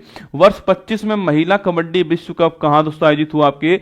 अरे बस 25 का महिला कबड्डी वर्ल्ड कप कहां पर हुआ? बिहार के अंदर हुआ, ठीक है। हनुक्का त्योहार पूछूं आपसे किसका है? यहूदियों का त्योहार है हनुक। आगे देखिए, दिवंगत मनमोहन सिंह पूछूं आपसे, तो मनमोहन सिंह आप जानते हो कि भारत के प्रधानमंत्री 10 साल रहे हुए हैं, 4 से 14 के बीच में रहे हुए हैं। इसके अलावा भारत के वित्त मंत्री भी रह चुके हैं, गवर्नर भी रह चुके हैं ना, गवर्नर जो है आरबीआई गवर्नर जो है ये भी रह चुके हैं, ठीक है। आगे देखिए, पहला स्टील्थ फ्रेगेट युद्धपोत नीलगिरी नौसेना में शामिल किया गया, इसका संबंध किस प्रोजेक्ट से? आपके 17A, कौन सा नाम है? प्रोजेक्ट 17A, आपको ध्यान रखना है, ठीक है, इससे संबंधित है। हाल ही में ग्रामीण क्रिकेट लीग शुरू करने वाला पहला राज्य कौन सा है? जियाओ, बिहार के लाला। तो ग्रामीण क्रिकेट लीग कहां चालू हुआ आपके? ये बिहार में हुआ है, ठीक है। बिहार के अंदर जो है इसको शुरू किया जा रहा है, और बिहार आपके पहला राज्य बन चुका है देश का जहां पर ग्रामीण क्रिकेट लीग दोस्तों, जो छुपी हुई जो हमारी जो प्रतिभा है, छुपी जो प्रतिभा टैलेंट है, उन्हें बाहर निकालने का, उन्हें निखारने का जो है आपके, उन्हें निखारने का प्रयास करने के लिए ग्रामीण क्रिकेट लीग आपके चालू किया गया है, ठीक है। अच्छा, अगला क्वेश्चन आपके प्रतिभाओं को संवारने के लिए किया जा रहा है छापना, और ये 13 से 23 वर्ष के जो बच्चे हैं, 13 से 23 वर्ष के जो बच्चे होंगे आपके, चाहे वो स्कूल में हो, चाहे कॉलेज में हो, चाहे आपके गली क्रिकेट खेलने वाले हो, वो सब शामिल होंगे इसमें ना। और 16 टीमें जो है इसमें बनने वाली हैं, 16 टीमें बनने वाली हैं। हर जिले के अंदर मैच होगा, ठीक है। हर जिले में जो है, हर जिले में मैच होने वाला है, और कुल मिलाकर के 16 टीम बनेंगी आपके, और 16 टीम बनने के बाद में ये आपके जो बच्चे होंगे, जो टैलेंट आपके बाहर निकल कर आएंगे, उनको फिर नेशनल और स्टेट लेवल पे जो है आपके वहां पर जो है उनको आपके खिलाया जाएगा, ठीक है। तो ये बिहार के अंदर आपके शुरू किया गया है, बिहार पहला स्टेट जहां पर ग्रामीण क्रिकेट लीग जो है इसका आयोजन किया जा रहा है, ठीक है। चलिएगा next question, Bihar rural league a platform for rural cricketer to sign and reach IPL dream जो है वो आपके सामने यहां पर, ठीक है। हाल ही में वीर बाल दिवस कब बनाया गया? आपके 26 दिसंबर को आपके वीर बाल दिवस बनाया गया। हाल ही में दिवंगत ज्ञानपीठ पुरस्कार विजेता एमटी वासुदेवन नायर का संबंध किससे है? अरे याद करो, अभी कुछ दिनों पहले इनको 2000 जो आपके क्या बोलते हैं 25 वाला जो आपके पद्म विभूषण है वो भी दिया गया था, याद करो। अरे याद आपको, ये एमटी वासुदेवन नायर जो है, मैंने आपको दोस्तों लिखवाया था कि जो एमटी वासुदेवन नायर है ये मलयालम इंडस्ट्री है ना, केरल के, आपको ध्यान रखना है, ठीक है। आगे देखिए, Jetson Orin nano super computer, a nano generative AI super computer जो है इसका अनावरण करने वाला कौन? आपके एनवीडिया। ये एनवीडिया कंपनी की बात हम पहले भी कर चुके हैं, ठीक है। एक वर्ल्ड की बड़ी कंपनी एनवीडिया टॉप 5 में शामिल होती है ना। आरबीआई ने वित्त वित्तीय क्षेत्र में एआई के जिम्मेदार उपयोग की रूपरेखा के लिए किसकी अध्यक्षता में कमेटी बनाई है? पुष्पक भट्टाचार्य। नोट करना किसकी? जो पुष्पक भट्टाचार्य हैं इनकी जो अध्यक्षता है इसमें कमेटी बनाई है, आपको ध्यान रखना है, ठीक है। आयुध वस्त्र फैक्ट्री तमिलनाडु ने सूरीनाम गणराज्य को पहली बार 4500 सैन्य वर्दी का दोस्तों निर्यात किया है, ठीक है। जो भी हमारे जो आपके जो सैन्य वर्दी, आपके जो सेना की जो वर्दी है उनके लिए जो आपके आयुध का मतलब होता है ऑर्डिनेंस, ठीक है, और मतलब कि जो सेना के लिए जो वस्त्र आपके उनकी बात कर रहे हैं, ठीक है। तो 4500 आपके जो सैन्य वर्दी है इनका एक्सपोर्ट कर दिया किसने? आपके भारत ने एक्सपोर्ट किया। कहां से किया है? तमिलनाडु से किया है। किसको किया है? सूरीनाम दोस्तों इसको किया है, ठीक है। सूरीनाम देश पूछो दोस्तों कहां है आपके? सूरीनाम देश जो है, अगर ये साउथ अमेरिका दोस्तों महाद्वीप हमारा, अब जो वर्ल्ड मैप की क्लास मेरे साथ पढ़ रहे हैं शायद उनके लिए सूरीनाम सुनकर अच्छा महसूस हो रहा होगा कि सूरीनाम कहां पर। याद करो, यहां पर दोस्तों आपके कोलंबिया, यहां पर वेनेजुला, यहां पर 3 देश है, ठीक है। यहां पर 3 देश है, गुआना, सूरीनाम, फ्रेंच गुआना, ठीक है। गुआना, सूरीनाम, फ्रेंच गुआना 3 देश है। तो सूरीनाम देश आपके साउथ अमेरिका महाद्वीप में, वहां के लिए हमने पहली बार जो इसको एक्सपोर्ट कर दिया है, ये आपको छापना है, ठीक है। इसमें पुदुचेरी पुलिस को बम सूट, उत्तराखंड पुलिस को डीआरडीओ, हैदराबाद को बख्तरबंद बांध, सब कुछ आपके इस तमिलनाडु वाली फैक्ट्री ने आपके उपलब्ध करवाए हैं ना। देखिए ये बजट वाली क्लास आज शाम को 8 बजे आने वाली है। आप पूरा दिन वेस्ट कहीं मत करना, मैं फिर कह रहा हूं आपसे, आप पूरे दिन जो काम करना आपको वो काम कीजिएगा। आपको मैं शाम को 8 बजे केवल आप मुझे 1 घंटे दीजिएगा, मैं आपको 1 आवर के अंदर जो है बजट का इतिहास क्या रहा है भारत में, इसका इतिहास क्या रहा है, बजट का इकोनॉमिक्स क्या है, क्या बजट होता है और इस साल क्या हुआ बजट के अंदर जो है वो सब कुछ आपके लिए लेकर आऊंगा आज शाम को 8 बजे। एक क्लास के अंदर ही आपको बजट जो है, क्योंकि आप आने वाला जो 1 साल है उसमें इसके क्वेश्चन खूब बनने वाले एग्जाम में। तो और जो तीसरी जो गवर्नमेंट आपके नई गवर्नमेंट जो आई है इसका पहला पूर्ण बजट जो है वो पेश होने वाला है इस साल आपके, तो तैयार रहना। आज आएगा बजट में शाम को 8 बजे जो है सब कुछ जो है आपके बारे में। देखो मैं आपसे मना कर रहा हूं पढ़ने के लिए बजट है ना, पर यकीन मानना कि मैं 11 बजे से और लगभग 7 बजे तक जो है वो पूरा की पूरा बजट पढ़ने वाला हूं, ठीक है। पूरा की पूरा जो बजट है आपके मैं पढ़ने वाला हूं, जहां से मुझे मिलेंगे पॉइंट्स में निकालने वाला हूं आपके लिए, और पूरा की पूरा आज शाम को 8 बजे जो है मैं आपको डिलीवर कर दूंगा एक क्लास के अंदर, ठीक है। इसके अलावा ये कल क्लास आने वाली है, संडे का दिन है, कल क्लास आपके लिए ये आएगी 10 बजे क्लास ये आने वाली है, जिसमें स्टैटिक जीके और करंट अफेयर्स दोनों को पढ़ाने वाला हूं आपको। 500 क्वेश्चन करंट अफेयर्स के होने वाले, शुरुआत इसी से करने वाले हम लोग। आपके 10 से 12 क्लास इसी की चलने वाली है आपकी। 500 क्वेश्चन करंट अफेयर्स के इसमें होंगे, जो कि आपके जून से लेकर के जून, जुलाई, अगस्त, सितंबर, अक्टूबर, नवंबर, दिसंबर यहां तक की पूरी करंट आपकी होने वाली है। लगभग 7-8 महीने की जो करंट है वो पढ़ाने वाला हूं आपको, सूचना यहां पर ये, ठीक है। चलिएगा, बाकी ये रीट 24 के लिए एक ऑफलाइन मॉक टेस्ट होने वाला राजस्थान के अंदर होने वाला है। एग्जाम डेट 9 फरवरी है और ये आपके जो जिले हैं वहां पर ये आपके एग्जाम डेट 9 फरवरी है। सारी जानकारी ये QR कोड यहां पर दिया गया, इसको स्कैन कर लीजिएगा, सारी जानकारी आपको इसमें मिल जाएगी, ठीक है। तो ये 2 फरवरी को इसकी लास्ट डेट है फॉर्म भरने की, 9 फरवरी को आपके एग्जाम होगा ना। चलिए, ये मैगजीन आपके सामने करंट अफेयर्स की मैगजीन मंथली वाली, ये ईयरली मैगजीन है। आप अगर हो सके तो ये वाली मैगजीन है ना, कल मैं 10 से 12 जब क्लास ले लूंगा उसके बाद में आप ये मैगजीन कल पढ़ लेना, मर्जी हो आपकी, तो आपको महसूस होगा कि आपको लगभग सब कुछ इसमें से 50-60% कंटेंट आपको मैं आपको कल वाली क्लास में देने वाला हूं, आपका बेस तैयार हो जाएगा, ठीक है। ये इंग्लिश वाला पोर्शन है ना। आइए रिवाइज करते हैं फटाक से। फोर्स 50 ग्लोबल 50 लिस्ट जो है इसके पहले संस्करण में शामिल भारतीय महिला, ये तीनों शामिल है, ठीक है। ऑप्शन नंबर डी आंसर है ना।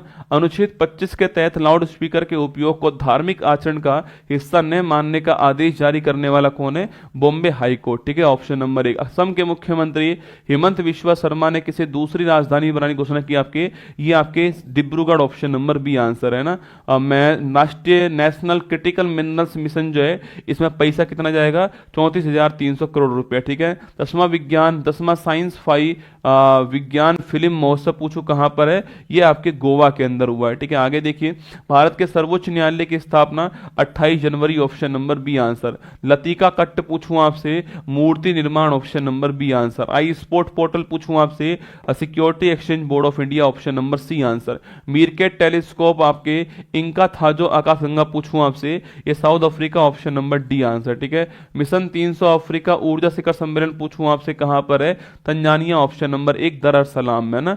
किस देश के साथ में भारतीय नौसेना ने वरुण किया आपके अभ्यास, France, option number C answer है। ये क्वेश्चन आपके लिए, ये मैगजीन आपके सामने यहाँ पर, ठीक है। चलिए आज की क्लास यहीं पर समाप्त करते हैं। 9 मिनट लेट हो गया, इसके लिए माफ़ी चाहता हूँ आप सभी से, जिनको भी लगा हो कि मैंने 9 मिनट आपका जो है वो 9 मिनट आज का वेस्ट कर दिया आपके लिए, एक्स्ट्रा पढ़ा दिया आपको 9 मिनट, तो माफ़ी चाहता हूँ। बट इकोनॉमिक सर्वे के बहुत सारे पॉइंट पढ़ाने थे, वो 20-25 मिनट वहाँ पर एक्स्ट्रा लग गई, वरना 8 बजे मैं क्लास समाप्त कर देता। पर क्योंकि इकोनॉमिक सर्वे था, महत्वपूर्ण दिन था, इसलिए मुझे पढ़ाना पड़ा आपको उसको, और इसलिए मैंने आपको उसको पढ़ाया, ठीक है। बाकी तो अपना ध्यान रखना और खुश रहिएगा आप सभी लोग जो है। और एक बात ध्यान रखना, ठीक है, हो सकता है कि देखो अगर मेरे चेहरे पर यहाँ पर मुस्कान है तो इसका मतलब ये नहीं है कि मतलब समस्याएं मेरे सामने नहीं आती होंगी, बहुत बड़ी बड़ी समस्याएं मेरे सामने भी आती होंगी ना। पर मैं ऐसा सोचता हूँ कि मैं जब आपके सामने खड़ा रहूँ तो मैं अपनी तरफ से पूरी मेहनत करके आऊँ आपके सामने।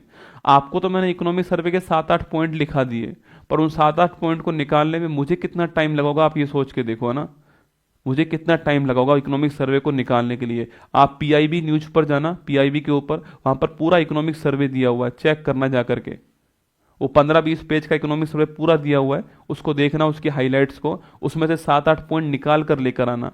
और ये सोचना कि आज जब बच्चे इसको पढ़ लेंगे तो पेपर में सवाल यहीं से आएगा, ये जिम्मेदारी भी साथ में लेकर चलना तो बहुत भारी है। और उसको लिखाना, लाइन फेरने का काम कुमार गौरव नहीं करता है ना, कि लाइन फेरा काम चला। ऐसे तो मैं पूरा इकोनॉमिक सर्वे लाइन फेर दूं आपको तो यहाँ करके, लाइन नहीं फेरता मैं आकर के, अपने हाथ से आपके सामने डिनोट करता हूँ, लिखता हूँ यहाँ पर, है ना। मम्मी की तबीयत ठीक है अब फ्रैक्चर है कमर में तो अब टाइम लगेगा ना, 1 महीने का बेड रेस्ट है, फिर भी मैं आपके सामने खड़ा हुआ हूँ ना, ऐसी बात नहीं है कि मैं नहीं हूँ, ठीक है। समस्याओं का आना पार्ट ऑफ लाइफ है, उन समस्याओं से लड़कर उनकी खोपड़ी में छेद करना आर्ट ऑफ लाइफ है। आप सोच के देखो, जब आप कभी ऐसा, भगवान जब आपको मौका देगा, आप ऐसे मंच पर खड़े होकर नहीं पढ़ा रहे होंगे बच्चों को, और आपके सामने कमेंट आएगा गुरुजी नेक्स्ट, जबकि आप सोचोगे कि यार मैं इतनी मेहनत करके नहीं यहाँ पर कंटेंट लेकर आया, और वो कमेंट में लिख रहा है नेक्स्ट, जिसको केवल क्वेश्चन का आंसर ही जानना हो, वो फिर यहाँ आके कर क्या रहा है ना। जब आपका वो नेक्स्ट लिखा आता है ना, यकीन मानना, मतलब मैं कुछ बोलता नहीं हूँ उस समय, पर वो इतना दर्द देने वाला होता है जो नेक्स्ट जो वर्ड आपका लिखा होता है। आप तो लिख देते हो नेक्स्ट वर्ड, क्योंकि आपका जिसमें इंटरेस्ट है आप वो पढ़ोगे ना, लेकिन पेपर में आपके इंटरेस्ट के अकॉर्डिंग सवाल नहीं आते हैं भाई। पेपर में सवाल जो महत्वपूर्ण है वो आते हैं, और इकोनॉमिक सर्वे महत्वपूर्ण है, जिसको पढ़ने में जोर पड़े ना आपको, यकीन मानना पेपर के लिए वो महत्वपूर्ण सवाल था, ठीक है। आप तो नेक्स्ट लिख देते हो, पर जो सामने वाला जो मेहनत करके आया यहाँ पर, उसकी मेहनत का क्या होगा आप ये बताओ। कमेंट देखना बंद कर दूं आपके तो आपको लगेगा कि गुरुजी कमेंट नहीं देखते हमारे, कमेंट देखूं तो उसमें नेक्स्ट लिखा आता है इकोनॉमिक सर्वे। तो भाई पढ़ाना मुझे पड़ेगा, क्योंकि मैं जिम्मेदार हूँ इकोनॉमिक सर्वे या फिर करंट अफेयर्स के लिए, तो मैं अपनी तरफ से पूरा पढ़ाऊंगा, ठीक है। जिसको लगता हो कि मुझे ये वाला पोर्शन नहीं पढ़ना है वो स्किप मार सकता है ना, ये मेरी आपसे पर्सनल रिक्वेस्ट है। मतलब 5 साल से यही काम कर रहा हूँ, 1500 एपिसोड पढ़ा चुका हूँ लगातार, ये मेरी आपसे पर्सनल रिक्वेस्ट है कि आपको लगता है कि मुझे नहीं पढ़ना है तो आप जो है उसको स्किप मार सकते हो वहां से। आपको लगता है कि मुझे पढ़ना है तो आप मेरे साथ चुपचाप पढ़ सकते हो। ये नेक्स्ट कर दो गुरुजी, अगला क्वेश्चन पढ़ाओ, टाइम पूरा हो गया है, 8 बज गए हैं, मुझे वहां जाना है। इन सब कमेंट से आपके ऊपर कोई प्रभाव नहीं पड़ता, आप कमेंट करके छोड़ देते हो, पर सामने जो बंदा खड़ा हो जिसको केवल कमेंट ही दिख रहे हैं आपके, उसको प्रभाव पड़ता है। आपके पास तो ऑप्शन है कि आप पानी पीने चले जाओगे, इधर उधर मुंडी घुमा के देख लोगे, मेरे पास ऑप्शन नहीं है सामने देखने के अलावा, तो मुझे केवल सामने ही देखना है, सामने मुझे आपके कमेंट दिखाई देते हैं। तो एक छोटी सी रिक्वेस्ट थी, बाकी तो आप समझदार लोग हैं सबकी सब, ठीक है। कंपटीशन एग्जाम की तैयारी कर रहे हैं, अपना भविष्य, अपने घर वालों का भविष्य निर्माण में लगे हुए हैं। बाकी बस इतना ही है कि जब तक मैं यहाँ पर खड़ा रहूँ इस मंच पर, बस आप ये कहिए कि गुरुजी और पढ़ाइए हमें ना, और पढ़ाओ गुरुजी। सिलेक्शन लेने के बाद मत पढ़ना, मैं फिर कह रहा हूँ आपसे ना, सिलेक्शन तक जम के पढ़ लो, इतनी रिक्वेस्ट है। बाकी शाम को 8 बजे मिलूंगा आपसे, बजट के अंदर आपसे मुलाकात वहां पर होने वाली है। जिनको लगता है कि मुझे कल वाली क्लास देखनी हो वो एसएससी उत्कर्ष पे क्लास देखेंगे, 10 बजे आपकी क्लास वो आने वाली है। ये वाली क्लास सुबह 6:30 बजे डेली आती है, तो मतलब आएगी, चाहे कल हो और चाहे परसों हो, डेली क्लास आएगी, मतलब आ रही है। तो ये कल भी क्लास आपकी होगी सुबह 6:30 बजे। 10 बजे जिनको लगता हो कि मुझे इकोनॉमिक्स, मुझे करंट अफेयर्स और स्टैटिक वाला पोर्शन का रिवाइज करना हो, तो वो आप कर सकते हो। एसएससी उत्कर्ष पे जा करके कल 10 बजे वहां पर आ जाइएगा, वहां आपको लाइव पढ़ाऊंगा, ठीक है। जय हिंद, आप सभी को थैंक यू। सभी का सम्मान करना, महिलाओं का, बच्चों का, सभी का सम्मान करना। वो देश की शान, देश की आन बान शान है। जय हिंद। मुश्किल नहीं कुछ भी इस दुनिया में, तू जरा को